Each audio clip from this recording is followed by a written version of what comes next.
Oh yeah. Oh well, it's it looks like it's just gonna keep playing over and over again. So I'm just gonna jump to this. Welcome back to the Primal Scream, everybody. I'm Matt. And I am always Todd. Yeah, you are. And with us today is another Todd Dorman. How are you, sir? Great. So far. This is a Until reboot. shit Todd. really hits the fan. This is a reboot. We haven't been doing this on the regular basis on the down low. Well, this is our 5th year podcasting, but we had Last year was very slow. months back and forth kind of figuring things out. But we kind of were like, it's important to us. We're gonna go after it. So our New Year's resolution kind of is every Sunday night, Facebook Live, see how it goes. Hopefully it goes well and people don't hate us. It's actually we've been doing podcasts for a while, but this is our first Facebook Live. So it's weird to think that my family and friends would be like, oh, what's Matt doing? Click. Oh, Jesus. I didn't realize that was his point of view. I don't want to have him back to the family reunion. But Todd. Yes. Not you, Todd. The other Todd. Todd Dorman. Just kidding. Todd squared. Todd squared. Oh, I like that. Todd, you are a journalist. You've been a journalist for 25 years, correct? Almost, yeah. We'll be in, I think, June. And you are on a panel. You're a panelist on a show, Pints and Politics, correct? Yes. So what's the show all about? And tell me kind of how did you get going down this career path? Well, as far as Pints and Politics, we were talking at one point about how to engage with readers, and I had the idea of basically let's just invite some readers to a bar and have some beers and just kind of get to know people and talk. And then what we found out is that people wanted to hear us talk, and it was myself and Linda Waddington is another columnist and our opinion page editor. And I guess as time went on, we figured out that people wanted to hear what we had to say, and then we sort of got up in front of people and said stuff, and they liked it, and then it became sort of a show where we're up on a stage and we talk about politics, and they boo or cheer and everybody drinks beer. So beer's always good. Yeah. And we usually get 100, 200 people. It's funny when you tell people that about this event, they immediately think, whoa, beer and politics right now, because everybody's sort of daggers drawn, but it's been fun. I mean, people haven't gotten upset. We've maybe had a few people jeer us a couple times, but there hasn't been, fights or fisticuffs. And how edgy do you get? Well, I mean, we just talk about campaigns and issues. It's not, I wouldn't call it edgy, but we try to have fun. We try to make it humorous more than anything. Now, I kind of feel like because of how there's been so much change in the last 10 years or since the internet came around, but really in the last 10 years with social media, with how people communicate and how people get information, it feels like journalism is dead. The way I used to view journalism is no longer ever going to come back. Do you feel that way? Well, I think there's still an appetite for sort of objective, explanatory stuff.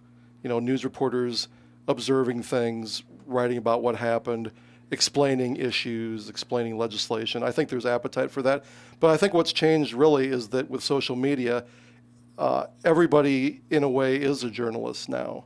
People are giving their impressions of events and ideas and issues and broadcasting it to quite a few people themselves, rather than sort of having the media filter. Right. So I think there's room for both, but I mean, it's definitely changed everything. It's changed the way we interact with readers. I mean, I see more comments on social media, on Facebook posts about what I write than I get, for instance, like emails or letters or calls. So that's how people are reacting. There's definitely pros and cons to it, because just like the show, I mean, I did base level, barely any research. I didn't prep. I'm not well entrenched in this is all opinion based. This is what I see and how I feel about what I'm observing in the world. And sometimes what I have to say, it's not true. It's not actually what's happening in the world.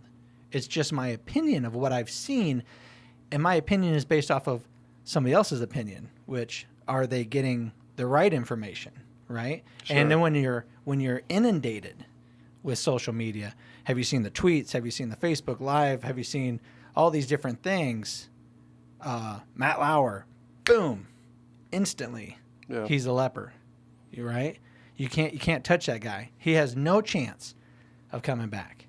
I don't see how. I haven't seen hell or high water of the guy since it happened. I mean, it's like he just disappeared off everything, and I think that's the part that I struggle with politics-wise is that you have to take sides. If you don't take a side, why? Okay, no. Finish your thought. Yeah, if you don't take a side, somehow you're like this misnomer where, you're either for or against something. You cannot be, you can't be a pro-abortionist, right? You can't. You have to. You're either pro. Really odd phrasing. Okay, you're a pro-choice or you're pro-choice or you're pro-life, and you don't have. There's no subtleties, but of course there's huge gray areas inside of there. You can say, at some point, I think it's horrible to do that. At some point, you can say, but in the beginning, maybe it's okay, and you don't have to be drawing these drastic lines in the sand. And I think politics now are kind of like that, where if you don't take sides, it goes back to that like team building, that those tribes we fall into of like, if you're not with us, you are against us, and that's end of the story. Well, and there's enormous pressure because of the way social media operates. There's enormous pressure to have a hot take. I mean, if I write a column that's sort of, well, on the one hand and on the other hand, I mean, it's not going to get nearly as many page views, nearly as many shares as if I'm heavily criticizing one side or the other. That's what people are interested in, it seems like right now. But that doesn't mean that that's what you need to always give them. I mean, you need to write about stuff that is more explanatory, less sort of heated and on fire. But I mean, and for journalists, I mean, luckily the Gazette doesn't make page views sort of a judge of how well you're doing or whether you should continue to be employed. But I mean, there are journalistic organizations that say, if you're not getting page views, I mean, we don't need you. So in order to get those page views, you sometimes have to be more inflammatory. Right. Wow. Sensational. Well, and that's too bad. That's the worst part. So you cannot just, I mean, I don't listen to NPR that often anymore because I feel like in the mornings when I turn it on, all I hear is like this litany of shit that's going on. So it's like these people got killed, these people died, these things are happening, right? And I have kids in the car. I'm like, hey, we're going to go enjoy middle school or elementary school. We don't need to hear about decapitation. So I was like, I'm just not going to listen to it anymore. But I always felt like it was the most unbiased kind of like, here's the straight information, because you always talked about that. Just give me the information. I don't want all these I don't need to know your sexuality. Yes. I don't need to know where you're from. Yeah, Just I don't tell need me the anything facts. else. And so I always appreciated that about NPR for that fact. But now I'm falling back of again, I don't think they're trying to do it for sensationalism, but it's just like I don't want to, some of the news is I just don't want to listen to anymore because it is sad. And it's graphic and things happen in this world. But it's like you and I back in the day of thinking like we should start doing a Good News Network, right? What are some positive things that are happening? Because we would go down rabbit holes of disgust and frustration every single time we talk together. Just nothing but filth and shit and yes, sluts. It was terrible. Debauchery. Okay, you're pushing it. But still, yes, it was definitely, it was not enjoyable because we both felt it. Like we don't, are we enjoying ourselves, or are we just sitting here getting together and bitching about things? Correct. Right? Correct. And just so I forgot to say it at the beginning, and some people will say, well, duh, Matt, we know how you swing. We are going to try not to say if we're Democratic, if we're Republican, if we're vegetarian, libertarian. But so we're going to try to have an honest conversation about things, and you guys can decide. I mean, it shouldn't even come to your head, I think Matt's a Republican or I think Matt's a Democrat. But in the past, people have put a label on me when I'm saying stuff, and then they just click out and they stop listening. And that's the problem. Like the labels that people choose to have and apply to others stops our listening skills. It's a really good point, because in the past we've talked about how they have talked about the bleeding heart liberal on this show. Right. And I just assumed they were talking about me, but they were talking about you. talking And I'm about me. and I'm shocked because very often you don't even agree with the point that you're taking. You're just taking a different point to try to change the conversation. Yeah, I just want to see. I want to see both sides, and I think that we don't always have to do that, but we should always try to do that because it lends to every situation in our lives. Whether you're working at a factory and you're working on the floor and you have to deal with supervision and you have to try and see things from their point of view and not just from the labor point of view, not from just the union point of view, you know? Likewise, management should try to understand things from the union point of view. I mean, you have to kind of see things from both angles. You know, when Nick Maybanks was on CVO's podcast the other day and we got to watch that, I got to listen to it and hear the point of view from a lawyer. I mean, when was the last time that you went to court and got to see how a lawyer actually conducts shit? For me, never. How it works, yeah. Yeah, how it works. I never have gone to court, luckily, but I've never chosen to watch court unless it was The Good Wife. Well, hey, Andy, and I'm a little ashamed to say that. But Andy is saying people naturally want to belong to groups. It works to draw hard lines. Well, you know that kind thank of you, Andy. It kind of lends to Thank that. you. You start taking sides, Sure. and then you're rallying for your team. Yeah. And then you start defining things harder. A good friend of the show, Andy. Thank you very much for your comment. But this is what I would say to that. And I think he's correct. I just got a puppy. And I'm gonna come full circle with this. This is gonna be great. Todd. I can't wait. I just got a puppy, and that puppy instinctively, when I would be mindlessly playing video games, he would wedge himself back in a very, very small space because he felt safe in a confined space. You want to put these borders around you and these limitations and these boundaries. And I would say to Andy and everyone else that maybe it is natural. You want to feel confined. You want to know where your borders are. You want to have a label, because the idea of saying, well, we're all just human beings. You're a human being, Todd. You'd probably be pissed off if I punched your wife in the face. Sure. Yeah. And I don't want you to punch my wife in the face. I know. I'm sorry. This is going somewhere. I'll let you No, finish. I'm just saying that we all feel pain. We all feel protective. We all want the best for our families. Okay. You know what I'm saying? Well, and I think that you should embrace the fear. That's what I'm kind of coming to as I get older. All right. You're going to have to explain that. Embrace what fear? Embrace the fear of not drawing those lines, of not being part of that tribe. I've always appreciated the fact that you've kind of tried to see things from different perspectives. I felt like I've tried to do that, but I don't think I've done it as well as you have, because I think back to like that movie Jim and Andy. Have you seen that with Andy Kaufman? Andy Kaufman. Jim Carrey played Andy Kaufman in that movie. Well, he did a documentary about shooting that movie. It's on Netflix, and he is just like this. He is like a hippie times 100 in the idea of we don't have to be confined by the restraints that we put on ourselves. I label myself a certain way. I believe a certain way. Somebody calls me a Democrat. Somebody calls me an American. Somebody calls me whatever. And these are just arbitrary. Somebody calls me Jim Carrey. There you the go. Character that I created so that I could become a movie star. Yeah. And that he found himself back when he was as Andy Kaufman, he was free to kind of do whatever he wanted to. He could be off the cuff and crazy because he was this other character. And then he found himself back in Jim Carrey going, oh shit, I don't know what my politics are. I don't know how to think about certain things. And so he had to redefine himself again. And so when I hear him talk about things like, you know, you don't need to put any labels on me. I'm just who I want to be. And I can be anything I want to be. And I don't have to care about anything else. And I like that idea. So when Andy's talking about drawing lines, and Andy Lyons is talking about drawing lines and being on teams, I almost feel like that should be resisted.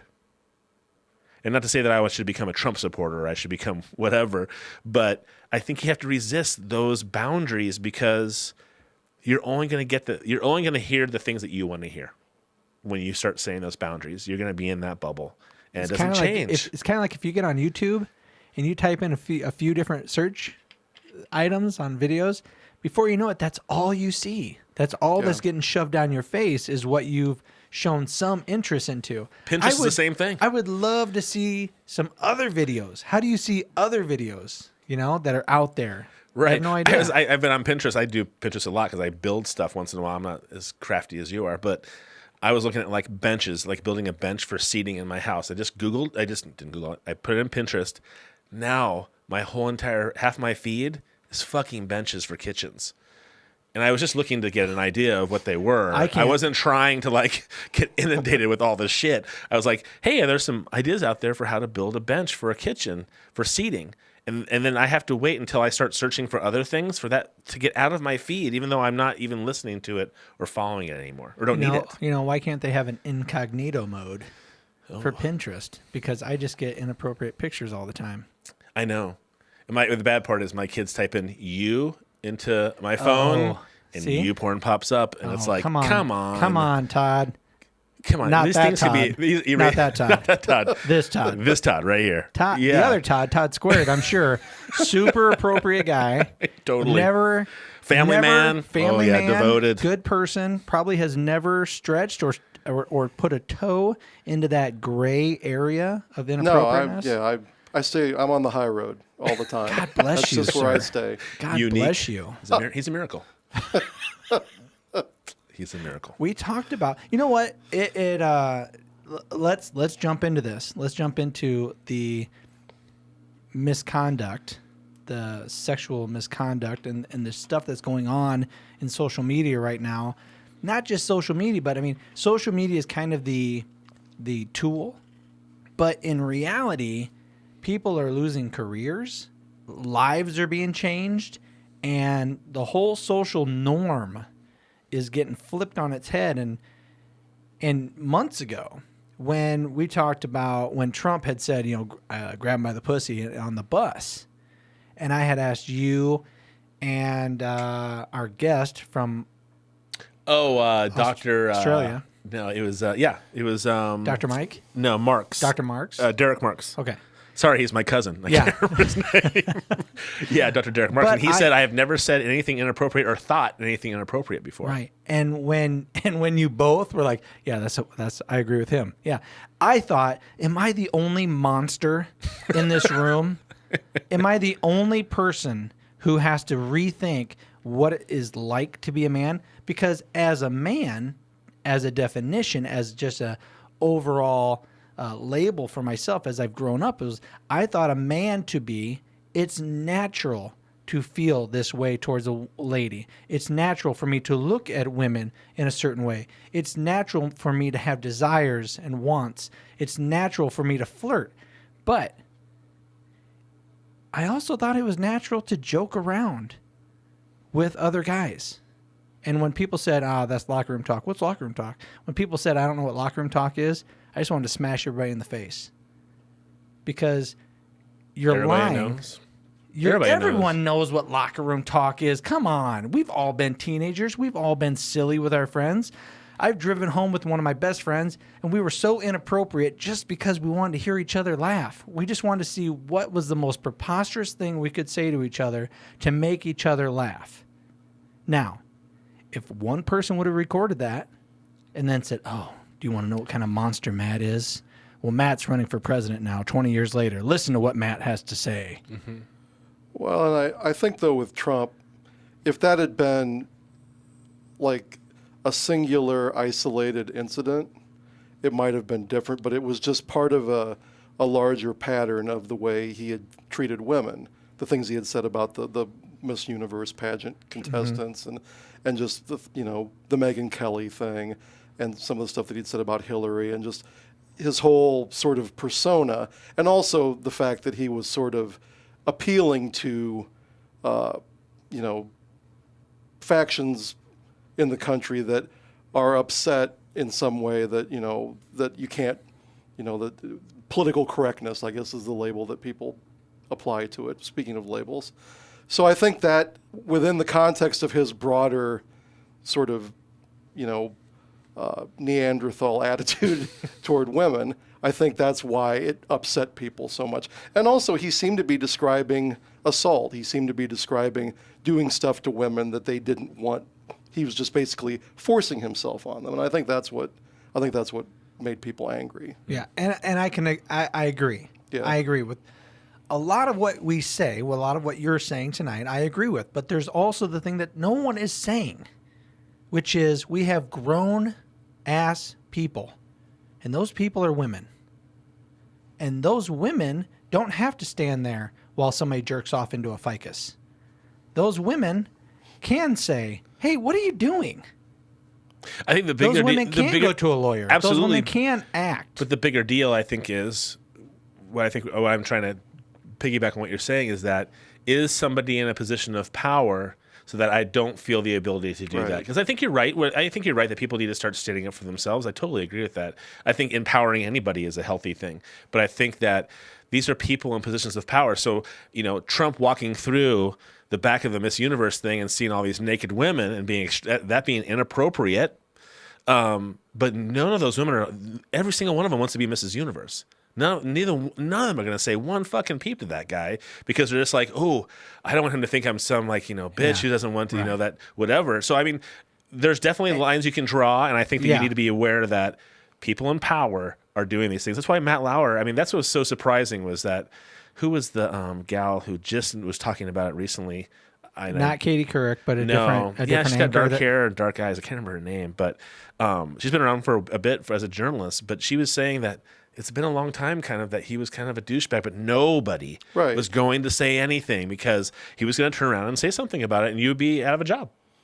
Yeah, I mean, with Weinstein, I mean, there were like these whole, like an apparatus of lawyers and people in the background to deal with, to just basically allow him to do this and to pay money. Sure. And I mean, that, I think if our culture is going to recalibrate to basically attack that structure that doesn't say anything and allows that to happen, I think that's a good thing. And with any major social change like that, there's going to be this sort of collateral damage on the edges to people that maybe aren't, a Harvey Weinstein. But that's, as you find your way forward, you sort of veer off the road a little bit. And that's what's going to happen. But I think overall the direction is good. Yeah, I'm really surprised though, and maybe this is normal for anybody. Obviously, it was for Clinton as well. But you have people like Franken losing his job, or Matt Lauer, or Weinstein, or Louis C.K., and then all of a sudden you have a president who has 17 allegations, and it's just like, he's the president. It's just sorry, no matter what level they are. I mean, again, I think that's a whole nother discussion. I think you need to start talking about levels because Todd and I are talking on the ride over about Andrew Sullivan, who I've talked about a lot in this podcast, he's had his last 2 Friday essays in the New York Times Magazine have been about the hashtag metoo over the top stuff about going, the women who started posting those things. Like, I don't care about collateral damage. Yeah, I don't care if it's care. a good guy and he was innocent, but we got to keep going. Yeah, and I don't care if it was like I don't care if he touched her on her sides as he walked behind her. You're getting fucking fired. I mean, it's just like, and those women now are walking back going, yeah, we got caught up in the vitriol of all this, and now we're having to step it back going, wait a second, because now there are people who are like, I want to talk about being raped by this person, and everybody going, okay, well, all this stuff's happening, is it really that big of it? I mean, it's almost like it's having a backlash on some of those people who it really needs to have an impact on. You can't lose sight of what's really important and what the most serious cases are. And you also can't lose sight of the fact that, there still needs to be some sort of process for, proving what's happening. Right. I mean, because, the senator from Minnesota, I'm drawing Franken. Al Franken. Yeah. I mean, there was an investigation that was about to happen, but then it seemed like, I think the Democrats thought, the Alabama Senate election that Roy Moore was going to win, and if they were going to seriously make a campaign that he not be seated, well, then we can't be hypocrites. We got to get this guy out too. They couldn't have Al around. Right. So I think it was that was so disappointing because. What Al was Franken, disappointed me is I think Al Franken is it's like Anthony Weiner. They both made poor choices, obviously, but Anthony Weiner was a pretty tremendous politician, and Al Franken was a pretty awesome. He was very well liked in Minnesota, being a center left kind of guy because he was really all he talked about was constituents and what he was doing for his people that he worked for. He wasn't caught up in a lot of this stuff, and so to see him go down was kind of disappointing. Anthony Weiner, broke the law and was tried and had a trial and was convicted, and I mean now he's being punished. Al Franken, he never got to that point. There was never the ethics investigation didn't happen. Right. And it goes back to what you were saying before. Right. And I feel like that's the major piece that no one is talking about. Well, if people are talking about it, it's so drowned out by the roar of social media that as soon as somebody gets thrown a bone, people just avalanche on that person. And that's that mob mentality that I wonder, is that a good thing? Because when you stoke a fire and you get a mob all riled up, to slow that inertia down, to settle that huge mob down, to say, listen, hold on. Let's think about this. I want to talk to you about some facts. They're not going to hear it. It would take so much power, so much energy to get a mob to settle down, to hear what's going on, really hear what's happening in the world, that I don't see it happening. You know, that the social media aspect of this is, I don't know, is it a double-edged sword? Because it can cause so much pain. Well, I mean, I think overall, as I say, I think the direction is good. I mean, I think this is a net positive, but that's always, there's also, with a net positive, you've also got negative. I think as we go forward, this talk about the due process, I mean, this was basically an explosion of emotion and, a revulsion at horrible things and injustice and people being treated horribly. In some cases, crimes being committed. I think once we kind of leave the hottest part of this sort of saga, I think going forward, there's going to be more of a discussion of, okay, how do we deal with these allegations? Are people just sort of irredeemable, or do we try to determine what happened, or is there a period of time where people that were accused of things that aren't rape or that aren't at the most serious end, do they come back to public life? I mean, right. I don't know how that's going to work out. Now, I don't know what happens going forward. I thought it might not have been your last podcast. It might have been the one before that. For Pints and Politics? Yeah. But I believe it was Aaron Jordan. It might have been. Yeah. That said, if a man is accused of this and proven guilty, he should step down. He should lose his position wherever it's at, right? But there was no talk about, well, what about the repercussions for the ladies that falsely accuse? What about the repercussions when a person's life is ruined? I mean, when a woman's life is ruined, that should be serious, right? I feel so. I feel it should be. But and when a man, it's I think it's the same. All right. I'm not saying men should be coddled or anything. I'm just saying when somebody is falsely accused and they lose everything, there should be some fucking repercussions for the person who ruined their life. And this goes towards a broader spectrum of thought, which is political lying. When Trump is calling out Hillary Clinton for something, is it slander? Should he be held responsible for that? Should she be held responsible? Should a lady who falsely accused a guy from some college for rape and he didn't rape her, should she be held responsible? And what are those outcomes? What is a reasonable outcome for ruining someone's life? Well, in politics, I mean, we have elections, so that's unlike the business world, unlike movies, unlike all of that. People get to actually, I mean, it's like the electorate is a big jury, and you get to decide, does this person get to continue to be in office, or or should they be thrown out? I mean, with the Roy Moore situation, I mean, there were all these allegations, and in the end, it was the voters who got to decide whether he was suitable to be a U.S. senator, and they decided he wasn't. So, and with Donald Trump, barring something happening between now and 2020, impeachment or, whatever, indictment by Robert Mueller. I mean, there's all sorts of things. I mean, the electorate's going to get to weigh in again on his conduct. And it's, the conversation has definitely changed with regard to the president, even since the election. I think all of that's happened since, with all of these allegations against so many prominent media, movie, entertainment figures, news reporters. I think that probably changes the way maybe some in the electorate look at what Trump did.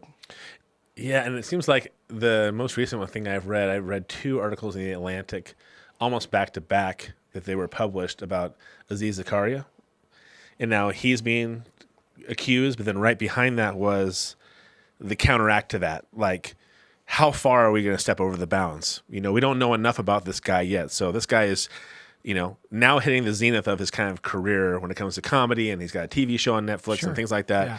And so what's the timing like? And the things that he did, were they that inappropriate? Or was it just a guy being a guy kind of thing? What does that look like, for sure? And it's interesting too, because I think the levels have to be talked about of assault. And I know that people just want to say it's either assault or it's not.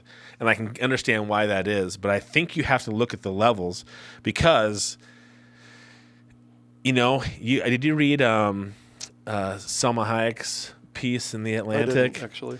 She wrote this thing about Harvey Weinstein called My Monster. Yeah, My Monster. And it was phenomenal. And that she could be so articulate about all the shit this guy put her through. And her still be able to say, but you know what? He was incredible when it came to producing these movies that didn't have any chance. Nobody else wanted to do them, like Good Will Hunting, things like that. And he was like, I'm going to take a chance and do this. And that's why people loved him, because he took chances like that. At the same time, when she did Frida, he made her put in a sex scene between her and Ashley Judd on purpose, because she had turned him down so many times sexually that he was going to make her do this scene, whether she liked it or not, with him.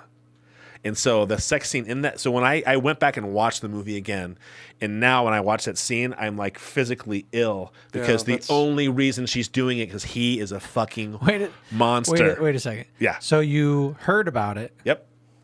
And you thought, man, that's fucked up. I'm going to watch that. Yeah. And then it made me sick. Yeah. But you already knew that it was going to happen. I hadn't seen the movie in a long time, so I wasn't exactly sure what she was talking about. So I don't like having too many discussions about things that I don't have a little bit more knowledge on. Yeah. And so that's why some of these things I don't know enough about, because it's just too sketchy to talk about some of this stuff. So when I heard her account of it, I was like, oh wow, I did not know that he was so involved in Frida, and that was like her baby project. And to go back and watch that scene and to know that she was only doing it because he made her, just totally took a different perspective on everything. Of course, it just changed everything of how I looked at that movie, or I thought about her, or the things she had to go through just to get a movie done about a famous historical person. He manipulated the shit out of it just for his own wants and needs. Yeah. Well, I will say this: if the Me Too if the hashtag Me Too movement has done anything at all, it has seeped into my brain, my Neanderthal brain, as Todd Squared like to say, because I do lend myself to that mentality somewhat. I think that a lot of times, don't get me wrong, I like to be appropriate, I like to be cordial, I like to be fun and funny and nice and have manners around people, but I also feel like there's a natural instinct for you to just be yourself, and we're constantly fighting that way when we go to work, and there's this political correctness, and you got to act a certain, box yourself in, and it's almost a disease. I look at it when we first started this, right? Yeah. But if the hashtag Me Too movement has done anything, my wife and I were watching a movie last night. It was called The Open House, something like that. And it had a lot of actors in it that I'm like, oh, hey, that looks great. Let's give it a shot. It's a scary movie. The main male actor was from 13 Reasons Why. It was a Netflix hit recently. And so we're watching it. And there was two shower scenes that the mom is in the shower. And when it came on, my wife and I both just immediately, what in the hell? Just instantly. That has nothing to do with the movie. I mean, you don't have to show her bare ass in the shower. It's just, it makes no sense. That it doesn't have to, all you're doing is showing nudity to show nudity. It lends nothing to the story. You could have just shown her face. Isn't that Hollywood though? No, I mean, you think of like Alfred Hitchcock, right? The best scary movies are the ones that take you to a certain point, and then your imagination takes over. So you don't have to have that. You don't have to. I mean, Alien, the very first Alien movie did that. Or But we're E.T., the guy's walking around with the keys jangling. You never see his Sure. face. He's just the scary guy that you don't know who's. But watching that show last night, my wife and I immediately both said that Why? it was unnecessary. And I did look at that as you are only playing up to men. You're only victimizing that female actress. There's no reason to truly have her be naked in front of a crew to shoot that scene and actually be naked. There's no reason for it. So, for all of my bluster and my agitation with no due process and just nothing but, oh my God, I can't even hug somebody. I can't, and me having to question everything that I do as a man or thought was manly, it has made me look at what I used to enjoy and not think 2 seconds of. And now I'm like, oh, I don't really need to see that. That was really inappropriate. And it's gone so far for me that I work with mostly women. And so I've had 2 or 3 conversations now where they've said, hey, what do you think about this? And I go, you know what? Just not going to talk about it. And they're like, hey, we know you. We love you. You're a sweet guy. What are your thoughts about it? I go, listen, I have thoughts about it, but I just don't think it's safe. I used to compliment people all the time. I used to be like, hey, you got a haircut. It looks really good on you. Or, hey, I love that blouse. Or, hey, I like that thing. I mean, it would just be a normal complimentary Todd. That was it. Right. And so I was just and so I haven't stopped that too much because I know him well enough. So when I recognize, they're always, oh, you're so nice. You're the one person that notices, shit like that. But when it came to this stuff, I was like, listen, I don't feel comfortable talking about it. Because I'm going to contradict what you're saying. Because if I'm not all in with what you wanted me to think about, or all in with the hashtag #MeToo stuff, and yes, that a girl's walking around on a campus through graduation with a fucking mattress strapped to her back, and it's a proven fact that she was not raped, but she can't let go of that. That's now her identity, and she's not going to let go of it because then she's saying, I was untruthful, and this is too big a deal to be untruthful about. And so I'm not going to say anything about it with my coworkers because I'm just not sure how it fits. And right now with our politics, if you say, you know what, I'm not sure about that. Oh, then you must be for the other side. Fucking great. Those reactions happen quite a bit. Let me ask you this, since you're not in that room with those lovely ladies. Let me ask you, should that girl go to jail? If she falsely accused somebody else and ruined their life? Yeah, that's what I'm asking. There should be some kind of It repercussions. was proven that she did. It was proven that she got the guy thrown out of college. It was proven that he lost his scholarship. It's proven that he's now suing the university. And won. He won. So, it's all been proven. Yeah, there should be some kind of repercussions. Absolutely. But what are the repercussions? I don't know. And do you feel... And here's maybe a more honest question is, do you feel insecure to even give your opinion about it now because of the hashtag #MeToo movement? And that's where Todd Square, this is what you're talking about. We're going in the right direction, but there's going to be some collateral damage. Some of that collateral damage is our insecurity, right? Yeah. My insecurity, his insecurity to have a conversation. I don't think I've found that I'm less willing to have conversations or less willing to give opinions. I just think that you have to, it's just, the basic thing is empathy. You have to see your actions through someone else's eyes and realize that, that what you want or what your perspective is isn't the only game in town, and that you have to understand how this, how what you're saying or what you're doing is going to affect that person. I just think a lot of people don't think about that. Right. That's sort of the heart of a lot of this horrible behavior, is that what I want and what I can get from my power base is what I can have, and the hell with everybody else. It's all ego. That's all it is.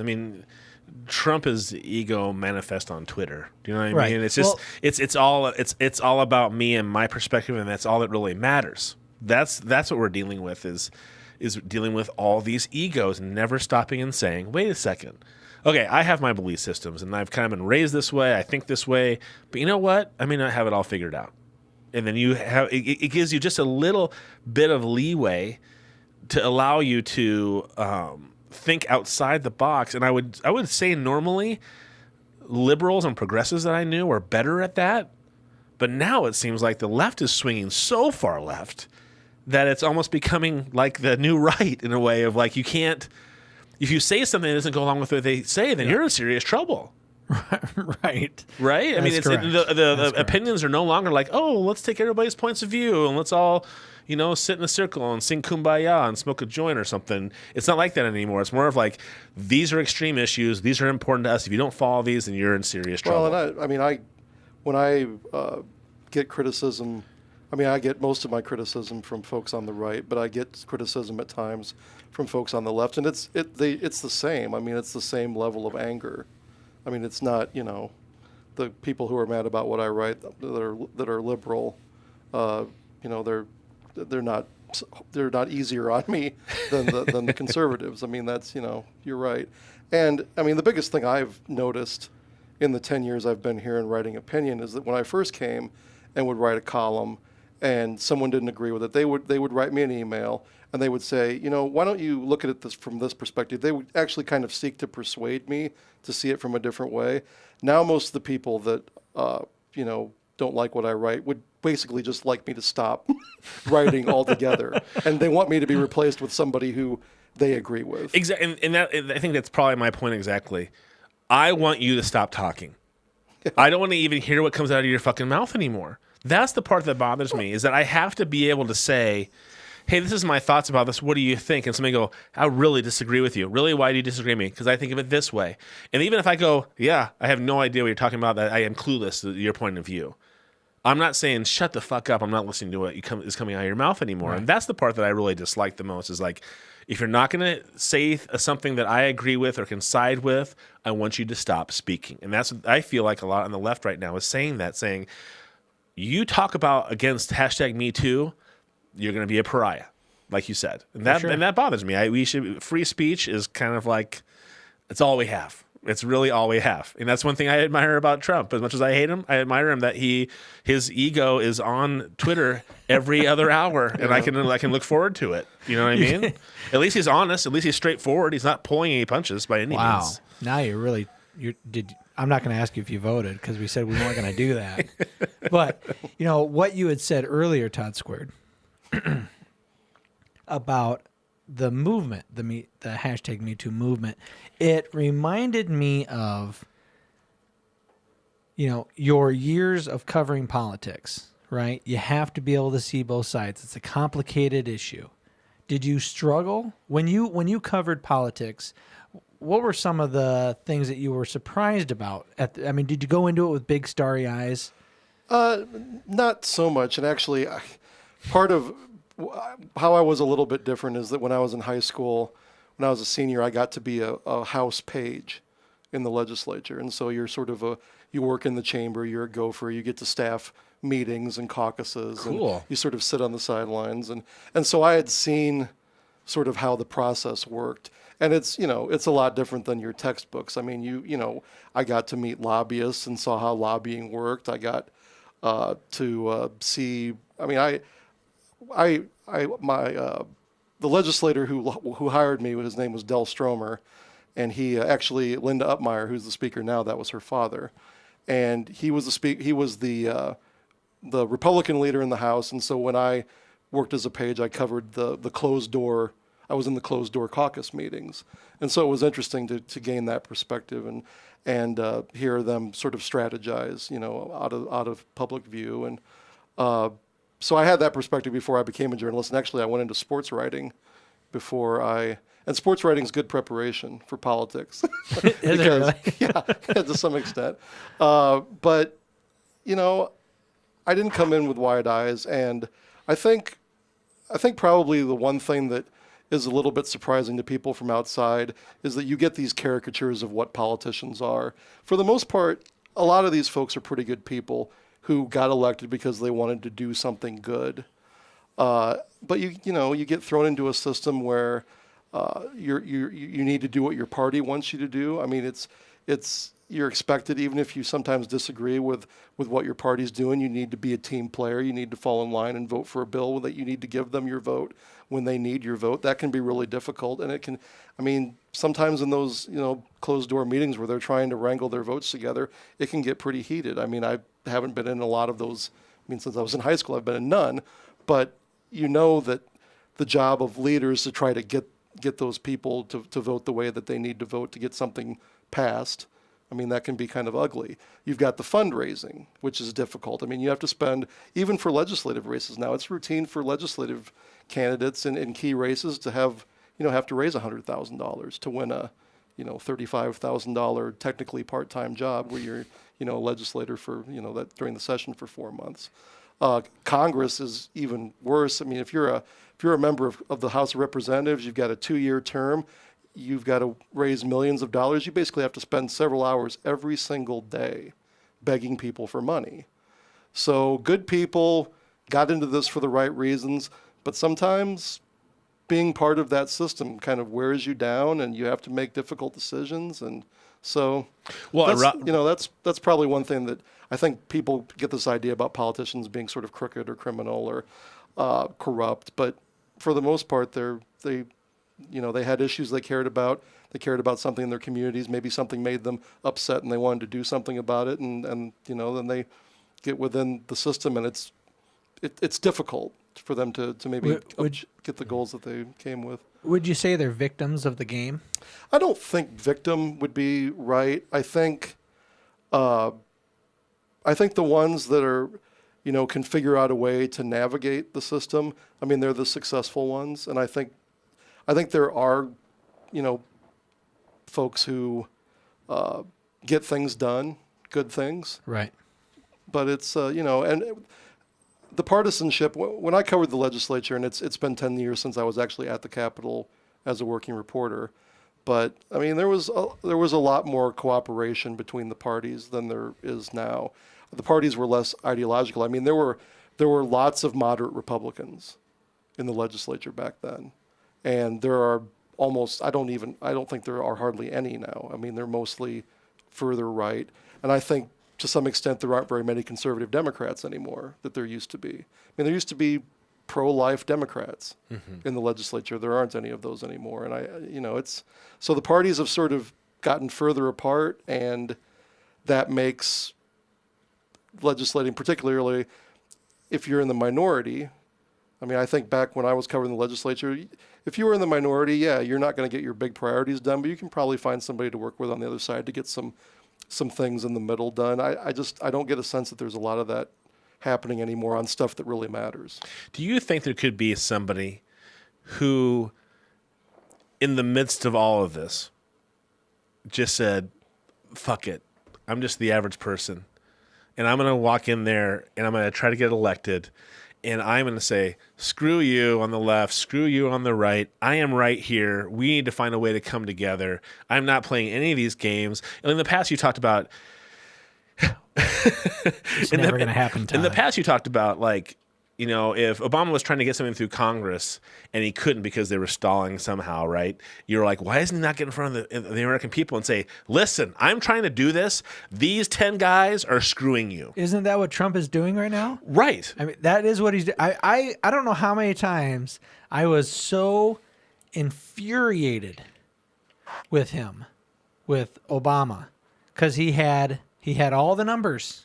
Everything was going his way. He could have pushed through anything he wanted to get done the first 4 years. Right. And what your constant answer was, he doesn't want to be like that. He doesn't want to have to bulldoze his way through. He wants people to make the right decisions. And I thought, well, that's really nice in the movies. Right. In the movies and in the TV shows. PG-13. In the TV shows where they're like, oh, hey, that monster. No, we're not. If you kill the monster, then that's just going to make you a killer. Don't let yourself be like that. Yeah. No, eliminate the issue. Hey, and now the rapist or the killer or whoever doesn't come back and rape or kill anybody else. Done. Right. But that wasn't the situation. And Barack Obama could have done whatever he wanted to do. So all of his campaign promises that he said during the campaign, the whole reason that people voted the way they did, which would take me to this another point where every vote doesn't count, everybody. I know this is America, but votes don't count. It's the Electoral College. It's the superdelegates. It's things like that. And until those things go away, why should we vote? Where was that state that the Supreme Court got rid of the gerrymandering? What state was that? Is that North Carolina? No, I don't think they got rid of the gerrymandering. I think it was brought to them because the gerrymandering was so extreme. Wisconsin. Was it Wisconsin? Yeah. Wow. It was so extreme, Closer to home than I and thought. there was recordings of the main Republican guy going, "Hey, basically, I'm gonna summarize what he's saying in a colorful, matte way. If I could fuck you over anymore, I would, but I can't. So this is as far as I can go." Well, and the computer modeling is so sophisticated now. I mean, it's crazy what they can do. But isn't this Districts. the issue? Yeah. Isn't this the issue? If every vote counted and we could just vote, then we wouldn't have to worry about gerrymandering. We wouldn't have to worry about drawing lines. We wouldn't have to worry about that. But one of the things that I think that we don't focus on, that we don't think about, that we just, everybody has different interests. What's best for Matt might not be what's best for Todd or Todd squared. So I might vote for something that is adverse to Todd squared over here, right? But people can't accept that. People can't look at it and go, "Oh, well, I understand that somebody from Minnesota might vote for that because you know what, that would be best for them, but it kind of screws me over." But I don't hate them. I understand they're doing it because it'd be best for them. No, nobody thinks that. Everybody just thinks, why the fuck would you vote no for the Patriot Act? It's the goddamn Patriot Act. It says Patriot in the name. Aren't you a patriot? Well, yes, sir, I am. Thank you. I am a served my patriot. time. I did serve. But you're taking away a lot of civil liberties. But we don't hear about the Patriot Act anymore. Some of the really, really important things that are happening, we don't hear about anymore because we're inundated with #MeToo, which again is important, but we're not hearing about the Patriot Act. We're not hearing about kids, sex slaves. We're not hearing about, besides the 13 kids that were held in a Texas and then a California house. Oh, yeah. In a child abuse is not sexy. So it's not covered like it is with the #MeToo movement. We got Corey Feldman, which again, I'm not a Corey Feldman fan. Okay? Just hear me out. But when Corey Feldman says, me and the other Corey, we were abused, and everyone who grew up with us knows what I'm talking about. And we all can put a stop to it. And there's kids right now being abused. And we all went, what? Somebody grabbed some woman's love handles? He should be fired. Well, wait. We have kids getting fucked. Don't we care about that? Don't we care about that? Why isn't that in the news? Right. That's the stuff that's important. And I think that's part of my frustration when we get inundated with other things that I think of as, aren't we adults? Nonsense distractions, kind of. Somewhat nonsense distractions. Somewhat, hey, this guy clearly abused somebody, clearly broke the law. He should be dealt with, right? But for whatever reason, we've lost track of other things, which is, I think, the downside of internet, social media, some of that stuff. And you also can't, to some extent, you can't mistake, what the media is fixated on with that means that people aren't on the case. That, there are prosecutors, there are institutions, there are all sorts of people that are, taking aim at child abuse and human trafficking and all of those things. Just because the media doesn't do a very good job of sort of keeping their eye on that ball doesn't mean that it's, not a priority. But, right. I understand what you're saying. Yeah. And it's easy for me to sit here and get on my pedestal and preach. But again, I feel like I'm that normal American guy who's just reacting to other people's reactions. So when I'm wrong, Facebook me. Make a little comment. Hey Matt, have you seen this? If you're concerned about this, look up this. Here's a link. I would love that. Show me how I'm wrong, and I'd appreciate it. But you're right. I mean, we just had a vote in Congress to reauthorize domestic surveillance. It got some coverage. I read about it, but it was no match for whatever the president was tweeting that day, or right. Any of this, the government shutdown countdown and all of this stuff. It got lost. Like Dave Loebsack, congressman from Iowa City, south of here, Democrat, voted in favor of reauthorizing that surveillance. And I saw quite a few people on social media taking some issue with that. So I think the message is getting out on some of those issues. It's just, can you find them? Right. Between Are you going to hear it in that roar? Right. It's interesting too, because I've said this before on the podcast. I had a conversation with Rob Hodge. Is that our local congressman? Hogue. There you go. Yeah. Thank you. I had a conversation with him, and he dismissed me very, very quickly about my concerns. I was talking to him, and he just kind of like, I to the point where I didn't vote for him, even though I probably would have voted for him. I need to understand this a little bit better. Okay. What did you say? So I asked him about, well, first of all, he talked about what you had just said, Todd, was if you're in Congress and you don't go to bat for your other Democratic congressmen, you're taking, his words were, you're taking to the woodshed, and don't think that you're going to get anything that you want to get through because you didn't do anything for anybody else. So it's you scratch my back, I scratch yours. So that was the first thing. I was like going, God, what if you really have like a real deep belief inside yourself that you don't agree with that? And that's one thing.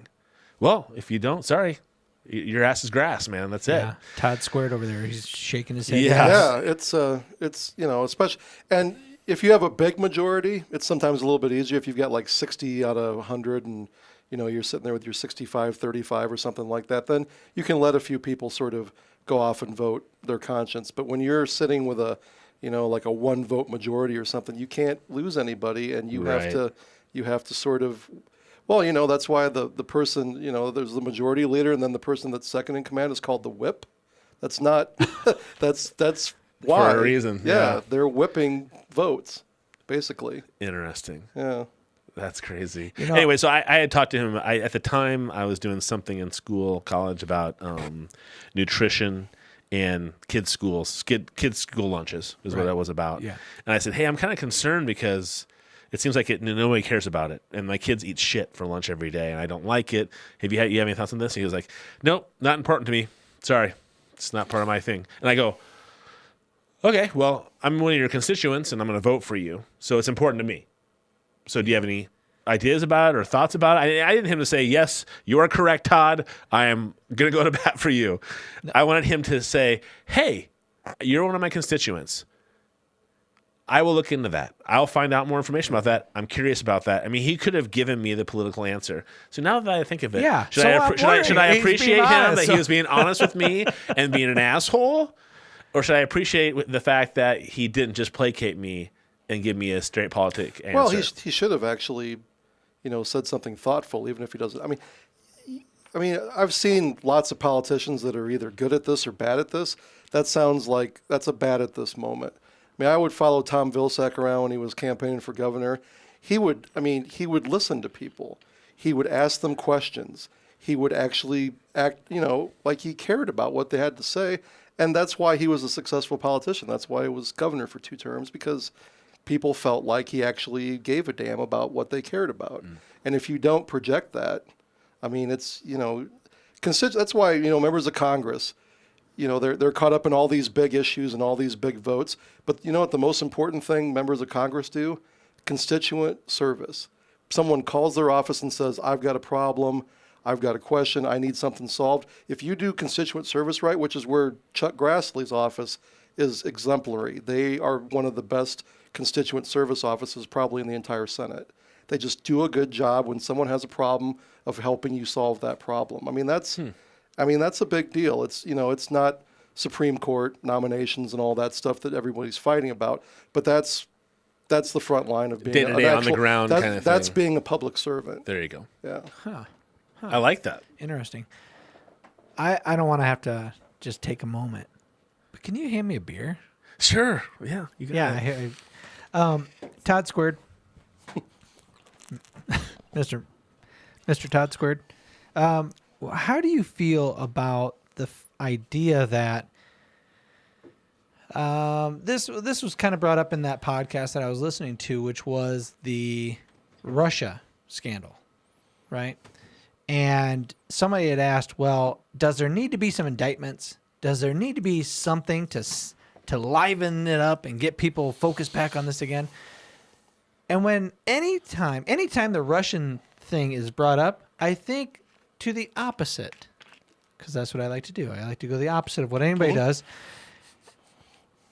And that would be, why have we not focused at all on the Democratic National Convention and what they did, and the Russians hacked their emails, right? Oh, yeah, the Democratic National Committee. Yeah. I'm sorry, yeah. So why aren't we focused on some of the ill-gotten booty that's happening in the Democratic Party instead of, hey, you know who found some shit out about me? Russia. Let's focus on them. Well, how about the shit? I think the important focus with the whole Russia thing is not Democratic necessarily or Republican. It's just, I mean, a foreign power, an adversarial foreign power, did stuff to try to, if not influence the election one way or the other, just to sort of sow dishonesty and some chaos and play it around. I mean, it was sort of the equivalent of it was kind of a cyber attack type thing. I mean, the focus should be, how do we stop that next time? Sure. And if along the way in investigating that, we find out that some people did the wrong thing, did bad things, colluded, that's fine. But and that seemed like at the beginning of these investigations that there were a lot of members of Congress on both sides that were saying, yeah, that's what we need to do. We need to figure out what the Russians did, and we need to figure out how to stop them. Because, you're only a few steps away when you've got the sort of a covert cyber effort to influence an election. How much further do you have to go before you're getting into voting systems or you're and the thing is, you don't have to do that on a large scale to make everything suspect. You just have to hit a few places here and there. So that's the focus, is what happened, who did it, how do we keep it from happening again? But of course, with anything in politics, it's gotten off track in that, okay, is this the dossier? Was that the stuff about Trump and the prostitutes? Is that why this all happened? And is Trump, is his family have these ties to the Kremlin and oligarchs, and so then it's become a Democratic-Republican thing. Republicans are sort of running interference for Trump. The Democrats are saying, no, there's something going on here. There's blood in the water. They're going after Trump. But yeah, the basic, WikiLeaks was involved with the DNC hack, it sounded like, or at least someone affiliated with them. I mean, at the time that the hack happened, the stuff that was released, got a lot of press coverage. There was the stuff that seemed to indicate that the DNC had put their thumb on the scale for Hillary against Bernie. Right. There was the stuff that was sort of there was an anti-Semitic tinge to some of the things that were said about Bernie Sanders by some of the folks in the DNC. So there were lots of salacious stories about some of that stuff, but we think that there may have been some hacking into the Republican National Committee system, but none of that was ever released, which then fed the idea that it was to, help Trump and hurt the Democrats. Now, does this play back into what you had said earlier, which was, hey, just because you don't hear it doesn't mean somebody's not on the case? Is that what that means? Well, I think we've lost focus on what's important, and that's the security, national security, the security of our elections, the integrity of our political process has sort of been lost in this let's get Trump, let's protect Trump narrative that we're in the midst of right now. And then, oh, by the way, let's investigate Hillary and her emails and throw that in. And so, it's like we're a little bit like we're replaying part of the campaign. And the president brings up Hillary a lot, so I think she's still kind of in his head. That's interesting. I wonder if it was just like this coming of age. Like I got to a certain age and I thought, you know what, really? They're gonna try and throw him out because of a blowjob? Really? The cigar thing? They're gonna really spend millions and millions of dollars because of this? for Clinton. He's a wonderful speaker. There's some things happening, but they're really going to focus on this sex thing. That was my first awareness. And now I'm sure that there was stuff that had happened in the past. I'm sure there was probably stuff with Reagan. I'm sure there was probably stuff before with Carter with his solar panels. I don't know. But since that moment with Clinton, and my first wife was just this huge Clinton lover, right? He could do no wrong. But since that time, and again, it might be just because of how old I was, I started paying attention a little bit more. And as I get older, it seems like the vitriol and the power and the money that goes into tearing each other apart has just gone up exponentially. And we focus on these. Again, the Russian thing is not trivial. It's serious. But we lose track of, oh, well, my vote should count and the Democratic Party fucked over Bernie Sanders. Shouldn't we focus on that a little bit? Shouldn't we not lose track of that just a little bit? There are a lot of Democrats who are still focusing on that. I mean, that's the schism in the party, is that, you've got the progressive wing, you've got the more establishment wing. You're going to see that play out in the next presidential election. I mean, it's going to be which faction is going to carry the day. I mean, you've already seen. I mean, progressives have sort of won some of the conversation. I mean, you've got most of the Democrats who are talking about running for president are in favor of Medicare for all. It's basically single payer health care. 10 years ago, that's poison for Democrats because it's unpopular. But the progressive wing of the party, the Bernie Sanders wing of the party, that's their line in the sand. If you're with us, then you're in favor of Medicare for all. And that's a pretty serious shift. And on the Republican side, you talked about polarization. It wasn't all that long ago that John McCain ran for president with a health care plan to provide health insurance to most Americans. There's no candidate for president now on the Republican Party is going to have a health care plan other than repealing the Affordable Care Act. Yeah, because we forget that the Affordable Care Act was first. It was who was it? It was a Republican he was Mormon. I'm thinking of his name. Mitt Romney. Mitt Romney. Thank you very much. It was his plan, correct? Yeah, and a lot of the components in the Obamacare plan were stuff that Republicans thought up when Hillary Clinton had tried to get universal health care, like during the early 90s. The individual mandate was a conservative idea. Exchanges, private insurance exchanges, what was a conservative idea. But once it became Obama's idea, then it was radioactive, and that, then you warred against it. Now, did it become popular when Bush became president? The second Bush, the bigger Bush, when he became president, he had an advisor that was he had a magic tongue. He would put just the right words on. It wasn't the death tax. It was something else. Karl Rove? Yes. Yeah. So is that really what we're kind of fighting against? Is somebody going, hey, you know what? I really need more surveillance on Americans. Let's call it the Patriot Act. Yeah, no one's going to vote against that. Is it things like that we're trying to be more aware of? Because I don't remember, and it could just be my age, I just don't remember things being that devious back in the day before Clinton. Well, there's always been an attempt. Spin is, that's, the second oldest profession probably is political consultant. And there's just a lot of, you always try to, FDR, Social Security is a nice, every major initiative you try to find a name that's appealing and the other side tries to find, a way to label it. I think, socialized medicine is still used by conservatives to attack the Affordable Care Act. It was used to attack Medicare and Medicaid back in the 60s. That's been around. Socialism is always something. You look back at old Gazette newspapers, but back in the 30s and the 40s, it was communism or socialism. Anything that you wanted to sort of defeat, you just, said it was red, right. Red in some way. So I think that's been around. But you're right. The messaging, with the dawn of a lot of the technology and the focus groups and the endless polling and all of that, it's gotten to be a finer, sharper point. But that's another. And don't get me started on polling. There's way too much polling. Well, that's it. Now I'm going to get you started on polling. I mean, it's how do you have an accurate poll? well, it's hard now, especially with cell phones, because, I mean, when you just everybody had a landline phone in America, it was easy to call everybody on the phone. The numbers are listed. You just called them.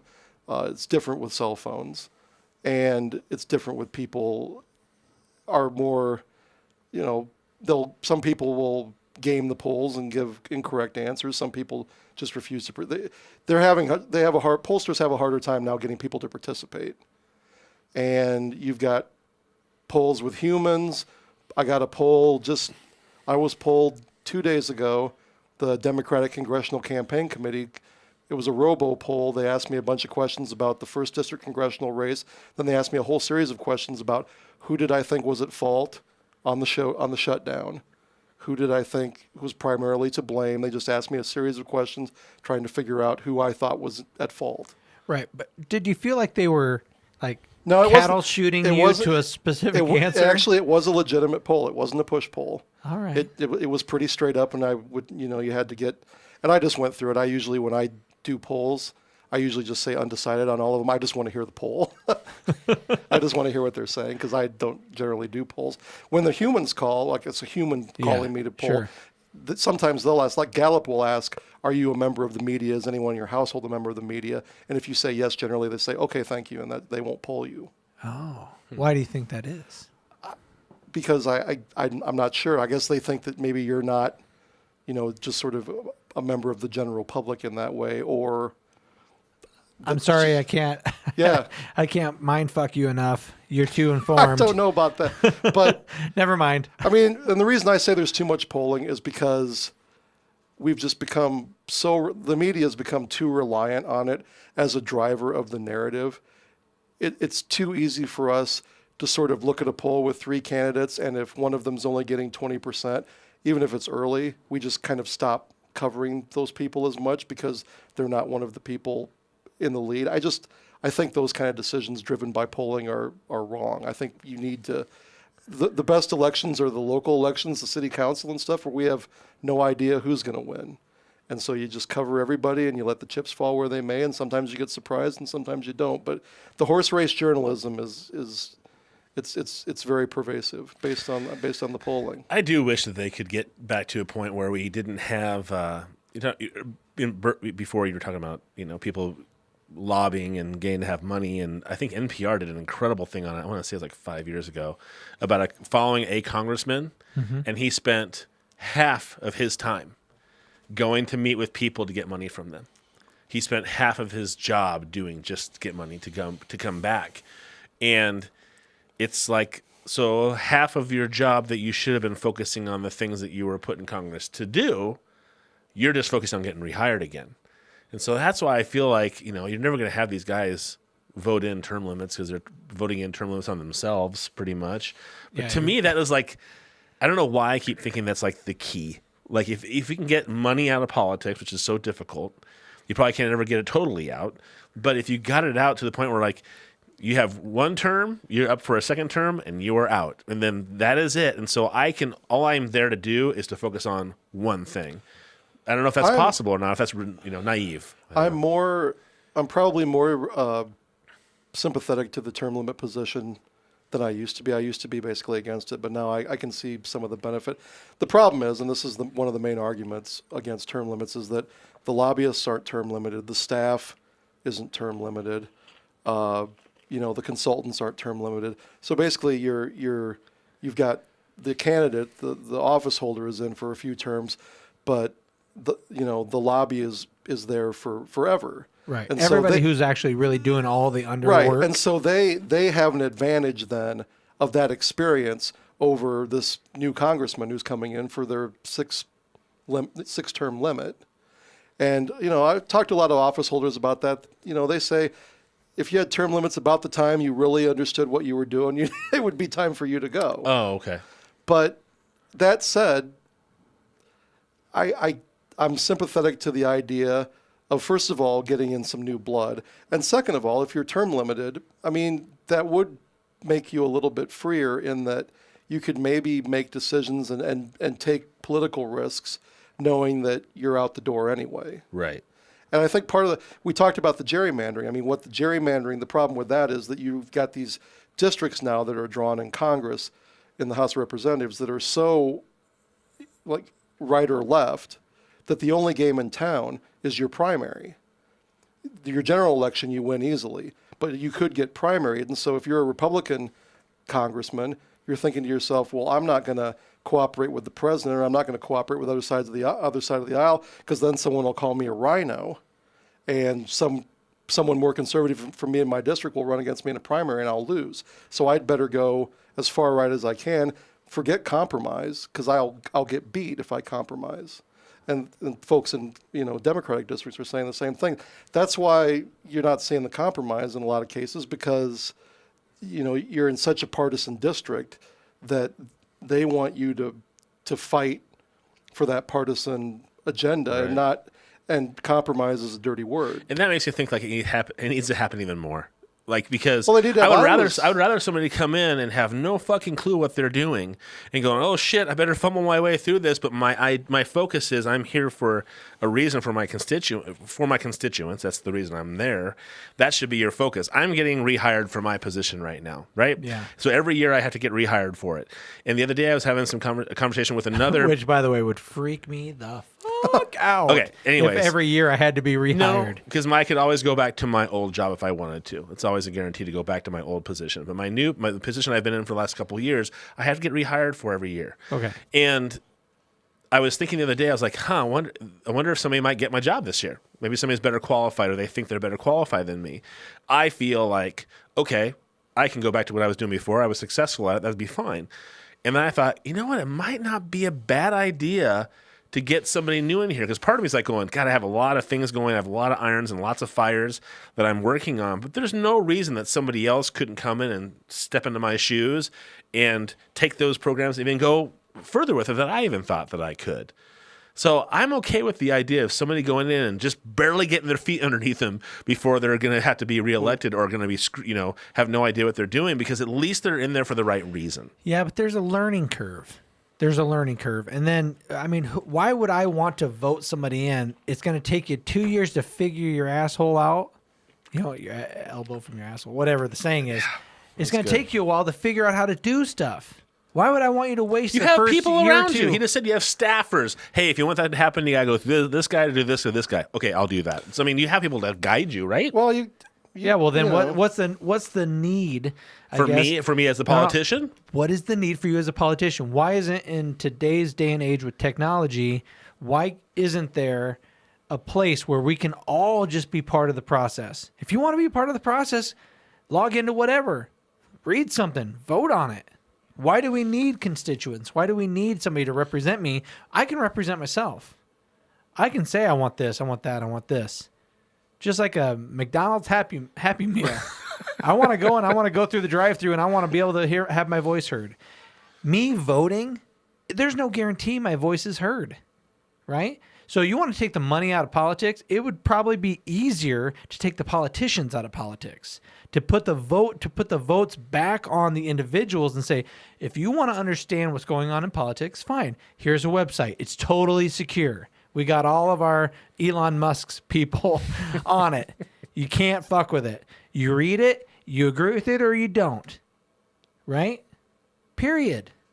And we're all informed. I don't need an electoral college. The electoral college, you've brought it up in the past, was only brought up because there were certain people that would never have the opportunity to vote, right? That wouldn't be represented. So we had to have certain number of electoral college people in this state and a certain amount in that state to vote. No, we don't need that stuff anymore. It's analog, baby. I'm digital. Oh, God, that's horrible. What you do have to think about, though, is if you left everything up to total popular vote. Yeah. I mean, we live in Iowa. Sure. I mean, the stuff that maybe we need in a unique way the most votes would be in the larger urban areas. Right. I mean, it would be tougher for us to make a case. But I wouldn't be able to point a finger at somebody else going, well, my congressman fucked me. Wait a second. I voted. I take responsibility for it. Again, back to where we were at the beginning of the podcast. I understand that I'm voting for my own self-interest. And it might not be in the interest of the person in Illinois. I get it. We all have to get it, right? I have conversations all the time with union members at my work who really want a certain thing. And I think you only want that because you're up there in seniority. It only benefits you. It doesn't benefit these other people. You only want that because you're older. That doesn't benefit the younger people. But they don't see that. They just try to sell it as, nope, you're in the union. It should be good for the union. No, it only benefits you, or it only benefits younger people. And people have to understand that you're only going to vote what's best for you. And I would personally like to have my own power back and say, Matt, if you want to be responsible, if you want to vote, go here, read it, try to understand it, ask whatever questions you want, and then vote. Oh, it didn't pass. Well, you'll have to get started on that constitutional amendment Yeah. to get that all done. Get 36 states to ratify it. Okay, Well, the hard so part somebody who has drive and the know-how and the money. Because you don't. There you go. I do think about the fact, though, you take New York, Chicago, Atlanta, Dallas, L.A., San Francisco, Seattle, the mass of humanity there would out-Trump us. I hate that. I have to use that word all the time. Out-Trump. Out-Trump everything. I mean, it would really kind of squash everybody else in between all those places. And I don't know if the Electoral... I don't know enough about it, but I don't know if the Electoral College helps balance those kind of unequal liberum things out. Right. I don't know. Well, the small states like it. I mean, I think back to, I guess it would have been the 2012 election. I don't know if you guys ever see the website 538. Mm-hmm. Yeah, I was there today. It's Nate Silver? Yeah, Nate Come Silver. on, he's bullshitting you. He doesn't know what you're talking about. I wasn't I there do. today. I do, Todd. He had this he had this formula where he figured out the percentage chance of a single voter's vote deciding the presidential election, and he gave every state these the score, and Iowa was like second or third. That a voter here had like a 0.00128% chance of deciding the election with one vote, compared to like in California or somewhere where they it was like 50 times more or like hundreds times more chances. So basically, because of the Electoral College and because of the way you need to put together the math to get to 270, which is the winning margin, Iowa's 8 electoral votes could have decided the election, and therefore in a close race, a few voters in Iowa could have decided the presidential election because of the way the math was working out. So that's one of the problems with the Electoral College that its critics point out, is that a voter in Iowa is far more powerful. One vote in Iowa is far more influential than one vote in California or one vote in New York. Oh, wow. So You would like Nate Silver because he's all data driven, and he's a total absolute website geek. And you see him on TV shows, you're like, whoo, this kid got pulled out of put in a locker a few times for sure.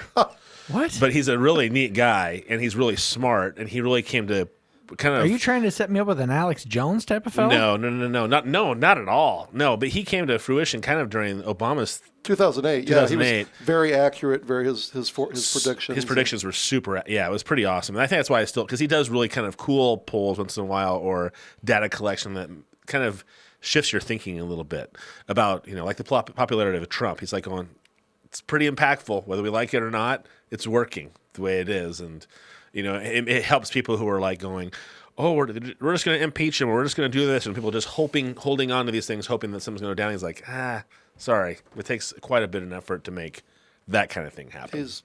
I don't think he's going to be impeached anyway. No. Too many votes in Congress for that. If Trump is going to, if he, I would prefer that it be done through an election if he loses. I honestly worry about whether there would be civil unrest if he was impeached. I mean, people would be mad that, would call it something like a coup, or that it's, and Democrats there are going to be some Democrats across the country running for Congress and things on a platform of, I'm going to go there and we're going to take over and we're going to impeach him. And I understand the anger at the president. I understand why people are upset, and I understand why people think he's unfit. But that's serious business, taking an elected president and removing him from office. I know the Clinton thing kind of dumbed it down because it was the blowjob and it was all of this and it was a sex scandal, and so impeachment wasn't so serious for some reason.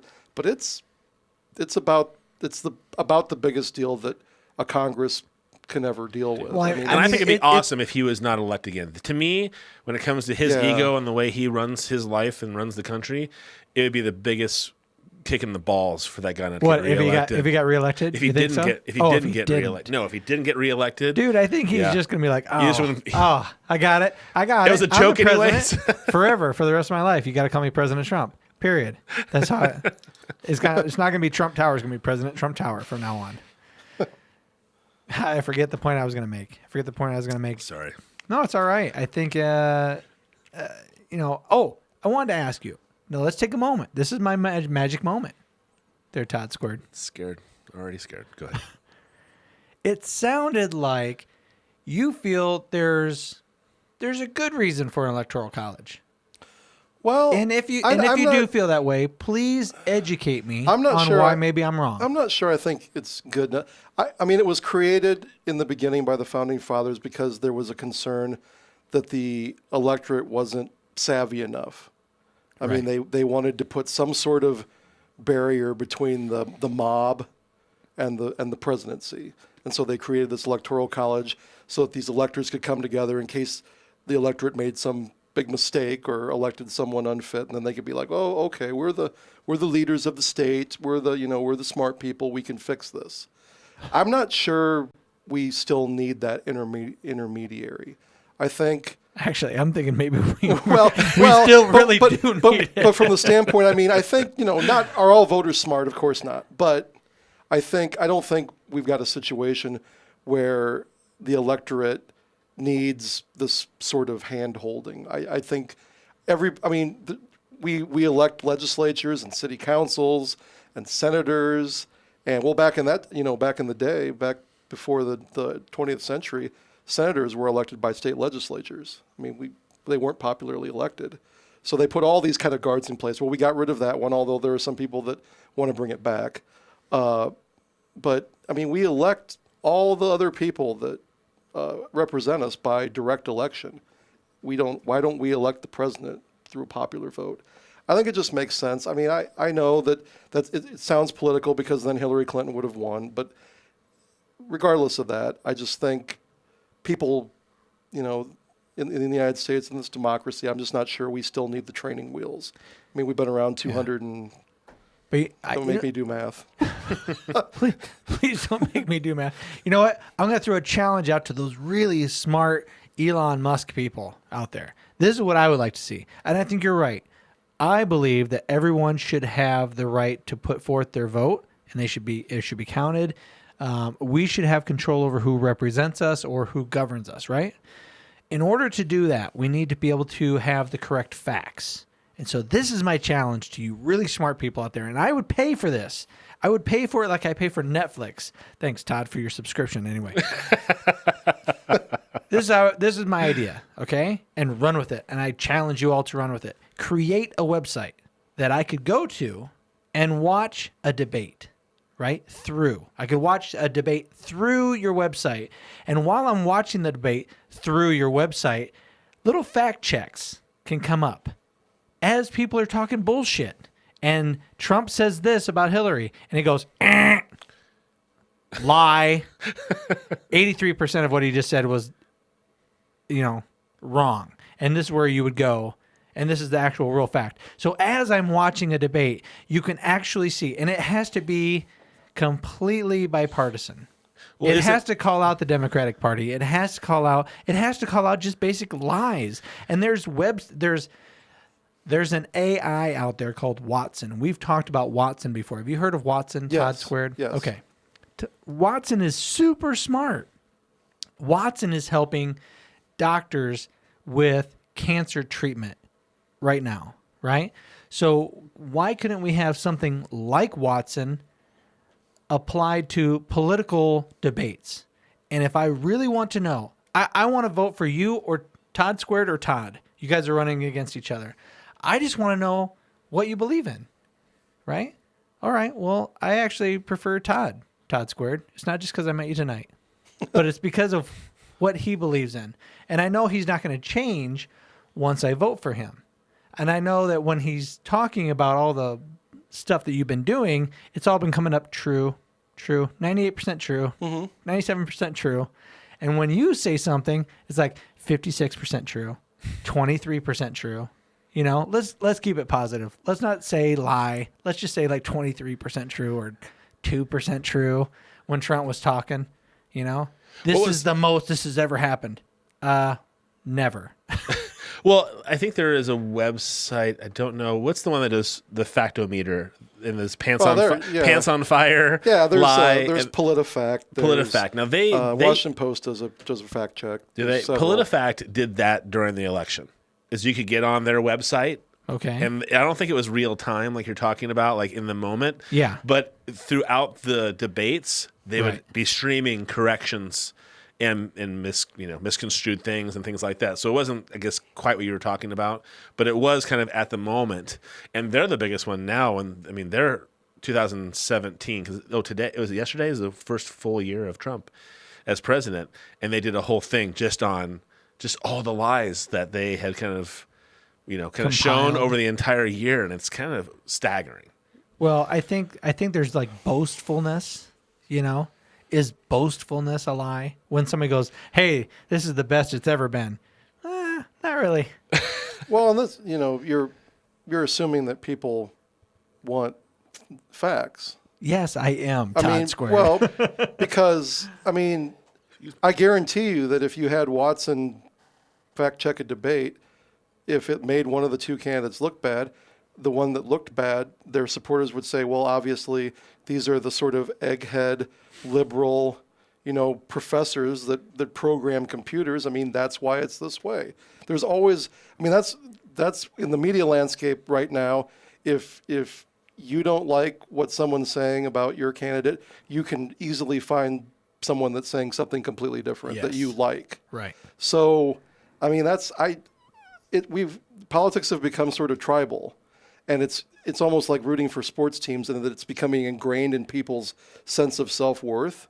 So telling them, hey, I know you're a big Trump supporter, and you are a diehard Trump supporter, and you identify with him, but what he said is wrong, and they don't care. Or the other way. It's the same probably with liberals. Yeah. You can throw as many facts and fact checks at them, it's not necessarily going to change their mind. I was witness to a debate at work, which is just so fun for me. I was sitting there listening to people going back and forth, and somebody had just thrown out a question about Donald Trump, President Trump. I'll call you president. You're the president. President Trump. And the response was a tirade of all the bullshit Barack Obama did or did not do, right? And I just sat there and I thought, you're so angry. You have no response to this question, which is, I thought, a legitimate question, but you have no response to it, and you have no legitimate adult response to it. But your only response is to bring up shit that happened with a president who's no longer in power. He's not there anymore. He's not doing it to you currently. You can't say, President Barack Obama, you worthless piece of shit, you're doing this to me right now. Hey, yeah, no, you can't. He's not there right now.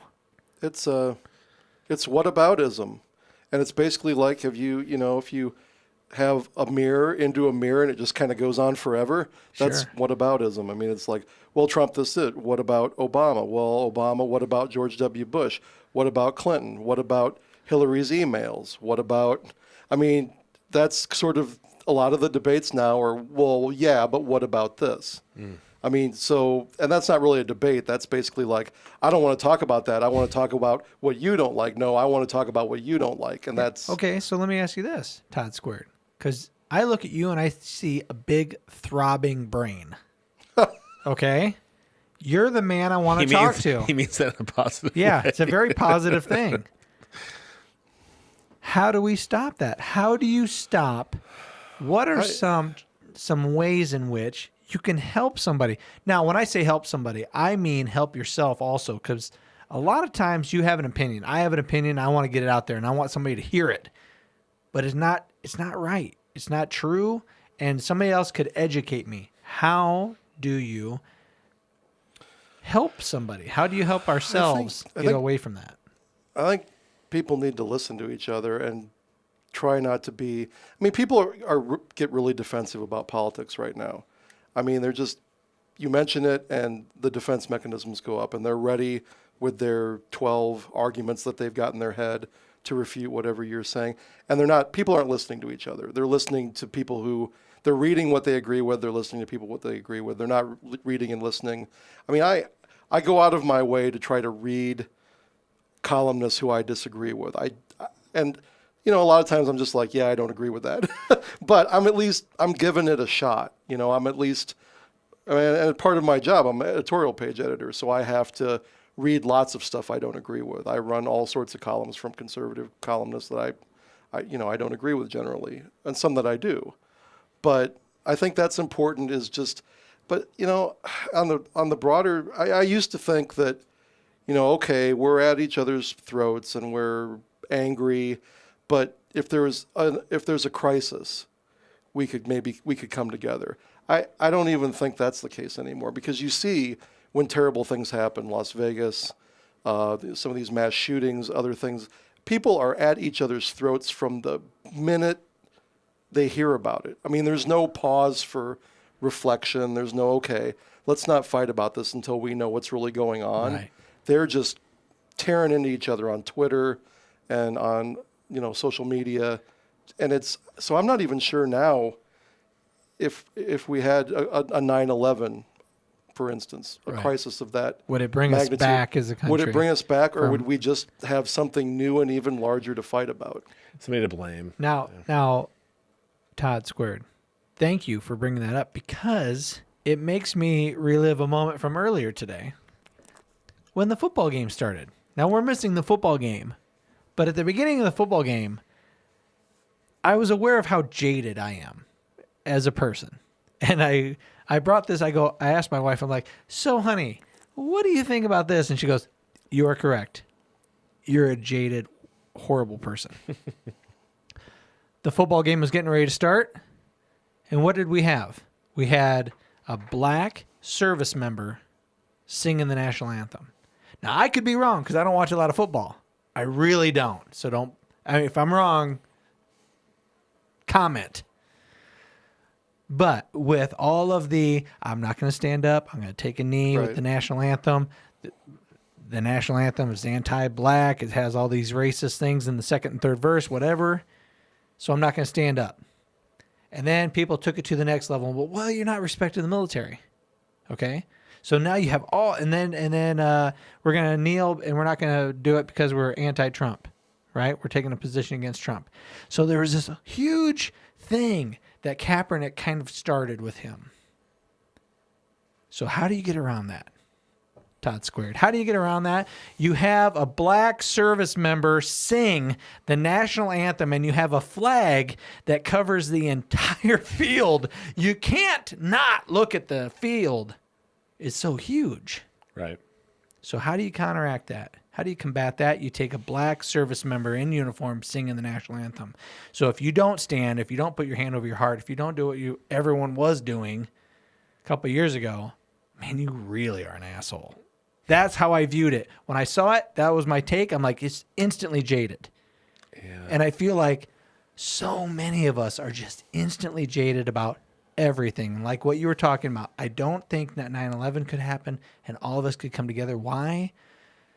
Because we are all so jaded. We do not trust anything. We don't trust anybody. If you're not in the closest circle of friends of mine, and I don't mean Facebook friends, I mean like, who do I hang with?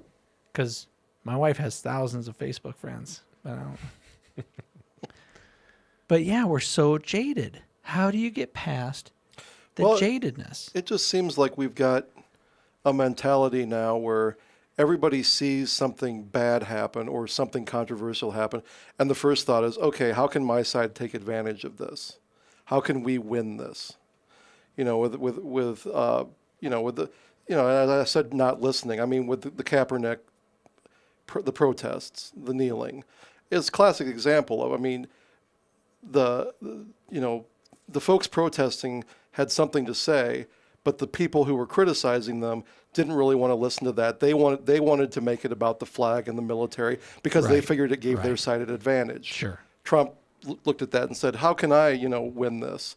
Well, I'm going to portray it as they're being unpatriotic. Even though if you're listening to what they're saying, what their perspective is on the way, on policing and all of these other issues, they're not, this is not a stab at the flag or the military or any of that. This is the way they're shining a spotlight on problems they see in America. Right. And it's a high-profile way to do it. But no, I'm not listening to that. You're disrespecting the flag. You're disrespecting the military. We win this, and the ratings are going down, and the crowds are shrinking, and I mean, it's who can win the news cycle, who can win the controversy, when you don't even know exactly what's happened at a mass shooting, and people are talking about gun control. People are talking about that you shouldn't talk about gun control. There's all who's gonna win that narrative. I mean, I don't know how you break that cycle. I mean, because like I say, it's tribal. It's our side's got to win. Everything's a war. Every day is election day. I mean, I think it has a lot to do with fear and shame, kind of, because you don't want to be ostracized. So I don't want to be left alone. I don't want to be outside the bubble or the sphere you're talking about. So I need to be part of something. And like I was talking earlier, we all have those things we latch onto, but there are certain areas where it's kind of nice not to have any barriers. Like, I don't know how I feel about that. I'm kind of just floating out here and seeing how things go because I just am not sure where I feel about it or what side I have to take or what position I have to hold. I'm just kind of out there. Now, I've had therapists tell me, well, that's awfully convenient, Todd, because now you don't have to hold down to anything. Now you're not responsible for any point. Right. Yeah. You don't have anything to hold on to. And I can see that point of view as well. But I think that the fear of not being correct. I mean, I go back to the sports team thing. I have conversations with my kids all the time going, why are you crying? Because that team lost? Did they kill your cat? What happened? They're my favorite. That team is a representation of them. I got to go to school tomorrow because I talked shit all day long on Friday about what so and so is going to do, and now I have to go back. And I'm like, okay. Well, that's why fans say we lost, and we. I mean, Yes. Yeah. Yeah. I think it comes back. I think that maybe it's just human nature. I think it's just kind of human nature that we want to be on a winning side. We want to be on a side that's right, that we perceive as right, and we have a deep down lizard brain kind of thing of needing to be social and be with people. And we're going to take sides to fit that. And the fear of being alone, being outside of that is I think, really prevalent. And then you also have to take, society to stop and take a look at itself to solve some of these issues is all of us individually looking at ourselves going, what part do I play in this? And that's a difficult conversation to have with yourself. Yeah, I'll be 100% correct because I hate it when people say, "Oh, I'll be 110% correct." I'm going to give you 150% effort. Can't. But I'll be 100% correct with you or honest with you right now. I know that part of my reaction to this hashtag #MeToo movement, I know that a majority of my reaction to it is now my norm is under attack. The middle-aged white man, white men, period, men. We've sat on top of this pedestal for so long that nothing could touch us. I mean, if you really think about it, for thousands and thousands and thousands of years, men have been in control. Women have done their parts at home. And only in the last, 50 years? Maybe 100? I'm not saying anything. Somewhere I'm just in going there. to keep totally quiet, Todd. I'm not going to say a word. Women I have no opinion on this conversation at all. Women have Just been kidding. fighting. Women have been fighting back, trying to get their voices heard, trying to change the status quo. And now there's this big movement, and for whatever reason, I'm going, oh, what's going on? This isn't right. This isn't right. And I'm sure some of that has to do with feeling like, even though I never really consciously thought about it before, like I should worry about things. I'm not at the top of the hill. I'm not king of the hill anymore, right? There's other things that could topple us. It's really weird to think about that.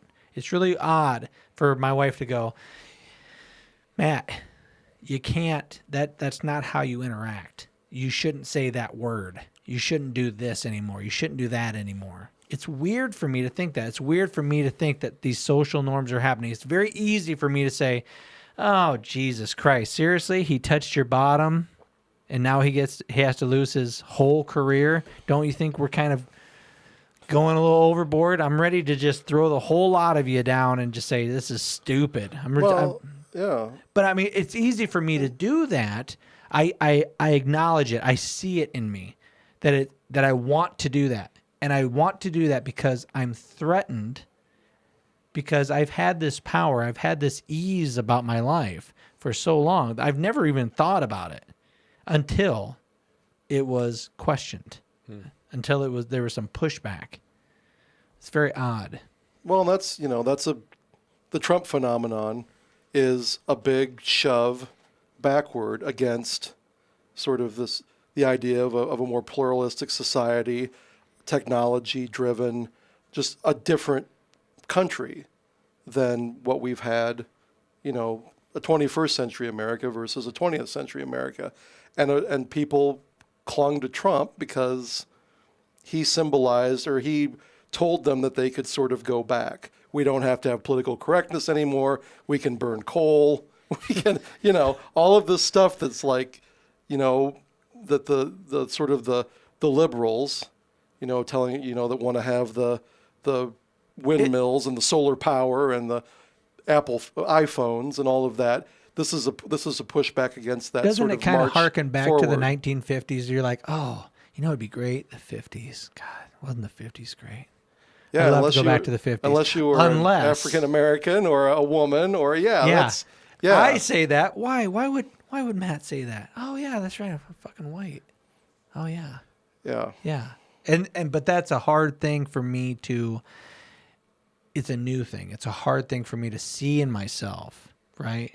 I've always thought, for the longest time, I thought, man, that would be so great. I mean, yeah, come on. I mean, besides the racism back in the 50s, man, life was just so simple. It was just so much neater and nicer.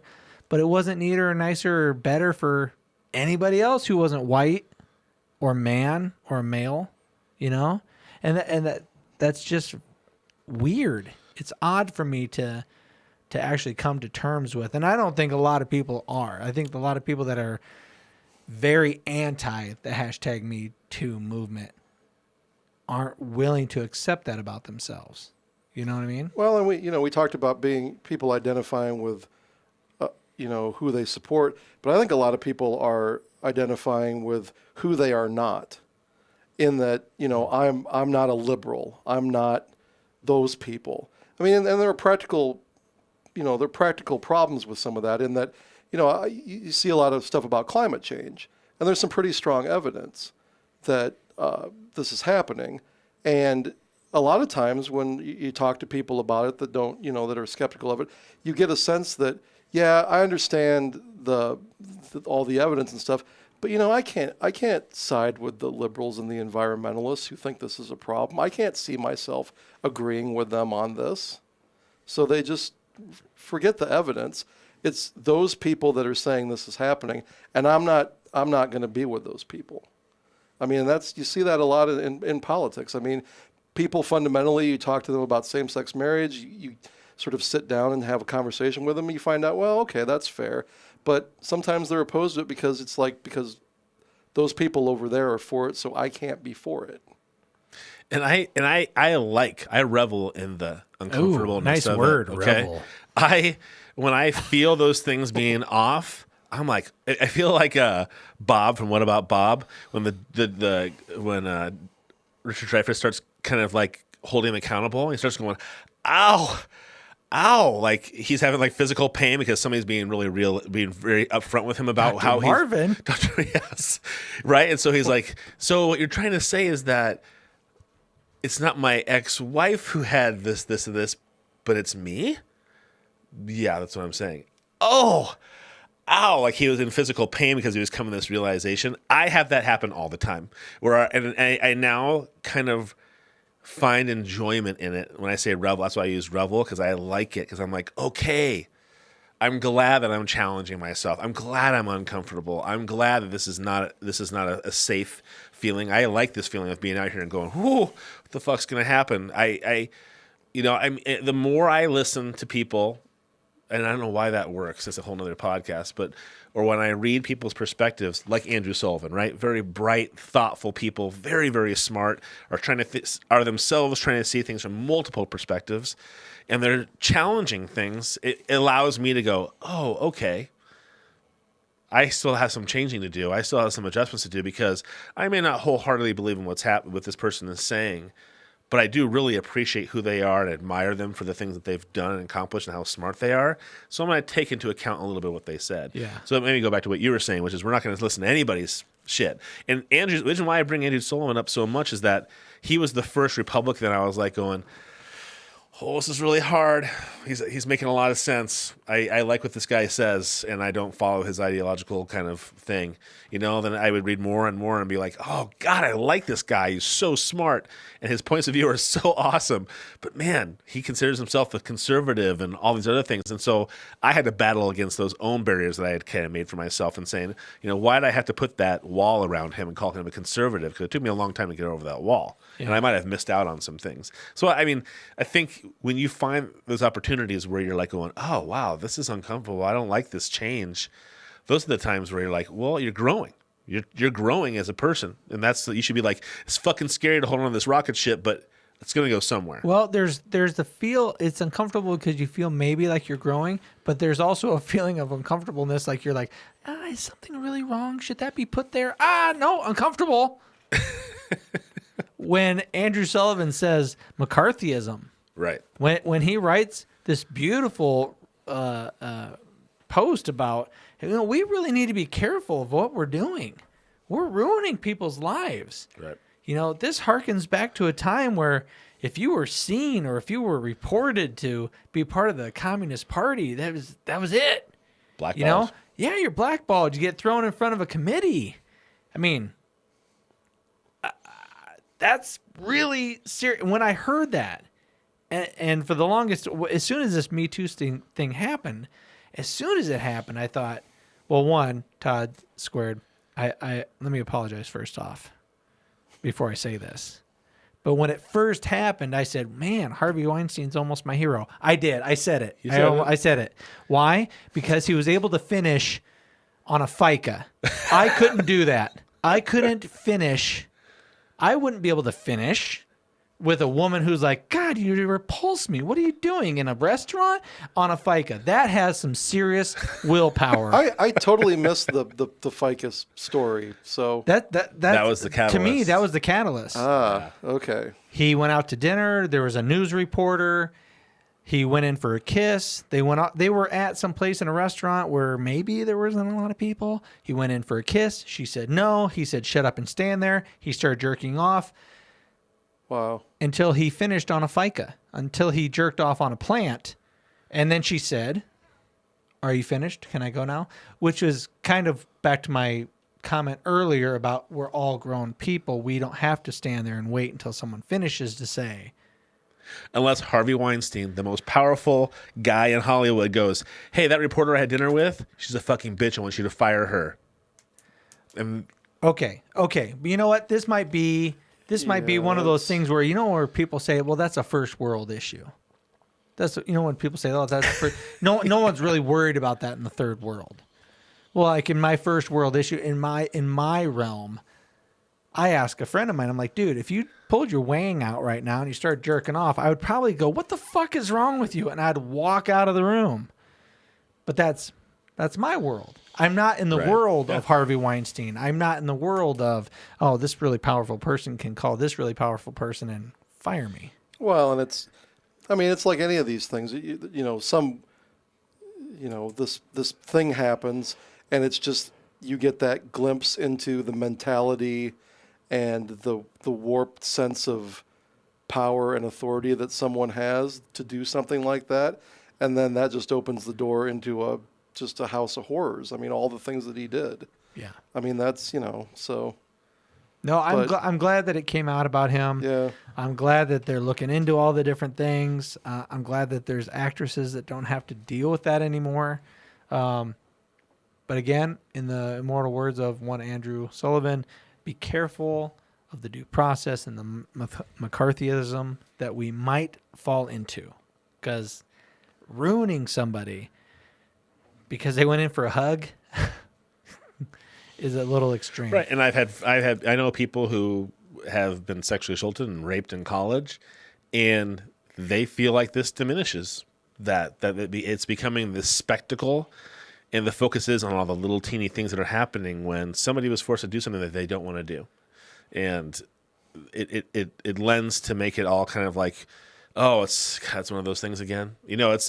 Because it's so widespread, it's so prolific, and it's just saturating everywhere. People are already kind of like going, oh, I don't want to hear about that anymore. Forget about it. And that she could have a legitimate concern about something, or something had legitimately happened to her, but it's dismissed because we're like, God damn it, do I keep listening to this shit all the time? You know? Here's a great example, and we'll close out here in a little bit. I'm just glad we're not closing on the ficus. That's all I care I'm about. going to say this, then I want to ask Todd Squared, like, what should we be focusing on right now? But here's an example of how desensitized I was as a man. And you just don't, I don't know. Here's the thing. When I met my most recent wife, I've been married twice, but when I met my most recent wife, it was a shock to me to know that she had never been abused. She had never been sexually molested.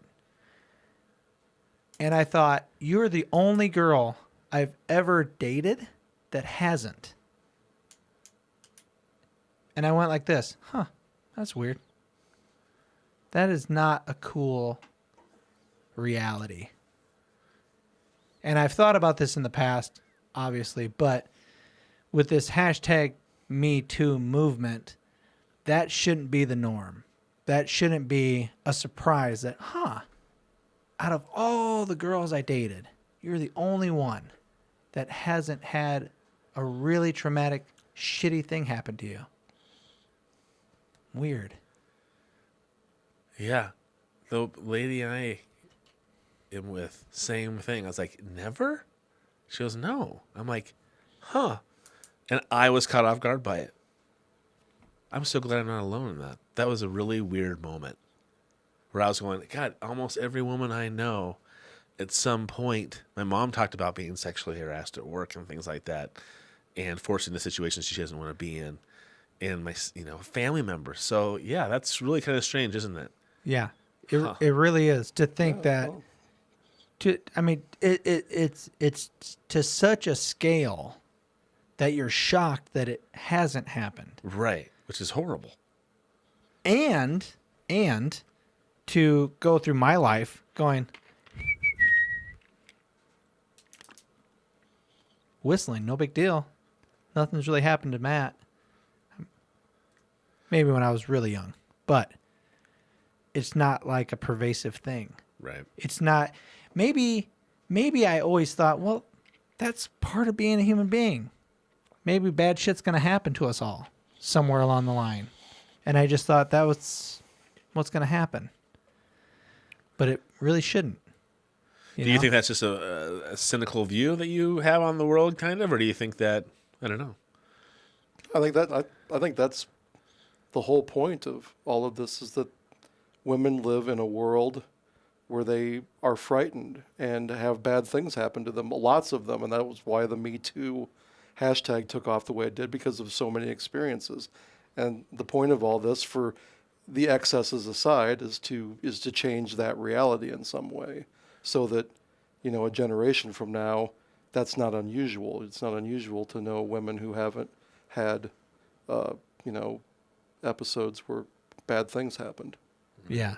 I hope when our kids get older, my kids are in grade school now, and their reality is completely different than my reality when I was in grade school, or junior high, when it was a big deal to be different. It was a big deal to be gay. It was a big deal to be odd. Right.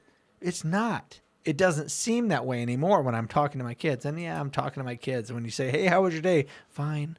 That's normal. That's the same, right, as when we were kids. But I hope that their reality is different. When they're older, they're going to possibly go, hey, I wonder what my grandpa had to say back in 2018 about what was going on. Oh, let's watch the podcast. Jesus, that was the norm? Women were abused? That was the norm?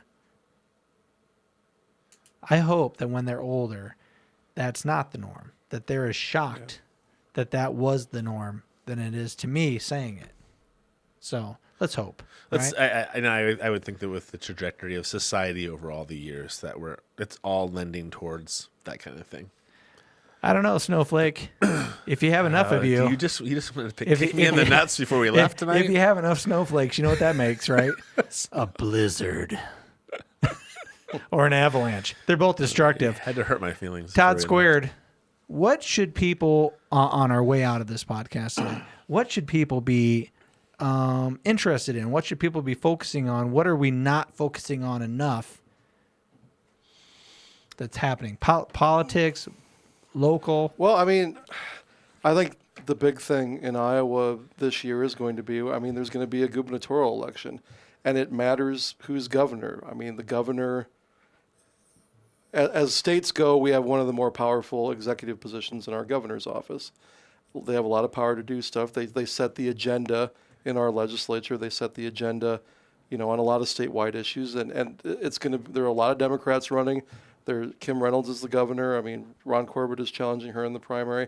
There's going to be a lot of interesting conversations, and what I hope is that we don't have campaigns like we've had in recent years that are about stupid stuff that campaigns shouldn't be about, and then we actually see a campaign that's about issues, and that's going to be up to voters. There's going to be lots of outside groups pouring all sorts of money into this campaign, trying to obscure the issues that we care about. I hope people work hard to try to cut through all of that. What do you think would be the best places to go to cut through all of that? Well, I think, you can go to the Gazette, for one thing. We have a lot of reporters that are going to be covering this. I think, the Register and AP and there are a lot of good reporters in the state capitol that do a lot of good work that are going to be covering this campaign. Go to events. Go see the candidates. They're all over the place. Ask them questions. That's, it's don't just read what people, share on Facebook. Get out there and actually interact with human beings. Oh, how dare you! I had a great conversation with Ron Dorman. Corbett a couple of years ago, and he was really genuine. I really enjoyed talking to him. He seemed like a pretty genuine guy. I liked him. I don't know Mrs. Reynolds very well, but it'll be interesting. Todd, when's your next podcast? When are you doing your Pints and Politics? We have a Pints and Politics this Thursday at 5:30 at CSPS. CSPS. And I believe Iowa Public Radio will be there, and we'll rebroadcast an edited version at the next day at noon on Friday. What time on Thursday? Sorry. 5:30. 5:30. Yeah. I would love to go to that. I think I'm off, too. Yeah, I'm working tomorrow. Yeah, I'm off. Nice. You want to go? Let me see. Can I be one of the hecklers? Sure. Heckle away. We'll just be screaming, "We love you, Todd! We love you, Todd Square." All right. Well, hey, thank you, everybody, for being with us, throwing out questions. Again, you can keep doing it. I'll look at the Facebook feed and answer whatever I can to you. And if I am wrong, if you just want to educate the shit out of Matt, do it. Do it. Or, hey, if you like the show, share, do all that stuff on your own Facebook timelines or whatever. Todd, you got anything at all? Anything worthwhile? Is there anything? Is there any reason you're here? No. I just like hanging out with you. I like hanging out with Todd. And no, I'm just excited. And everybody have an awesome week. Yeah, thanks for bringing the spotted cow. You're more than welcome. All right, man. So for everybody here, Todd Dorman, thank you very much, sir, for being on our podcast. I really thoroughly enjoyed it. Yeah, thank you. And I feel educated. I feel better. I feel like the throbbing brain gave me something. I really Good. We may have him back. I would If he wants to if you come want to come Sure, back and have sure. some beers and shoot the shit, we'll talk about whatever you want to talk about. I will not control the narrative if I can. Can I let it go? No. No, You're, probably not. you're my captain, no captain. All right. Well, that's it for the night on the Problem Screen podcast. I'm Matt, I am Todd. and that's Todd Dorman. Todd Squared, as we all like to call him. We'll see you later. Adios. Good night.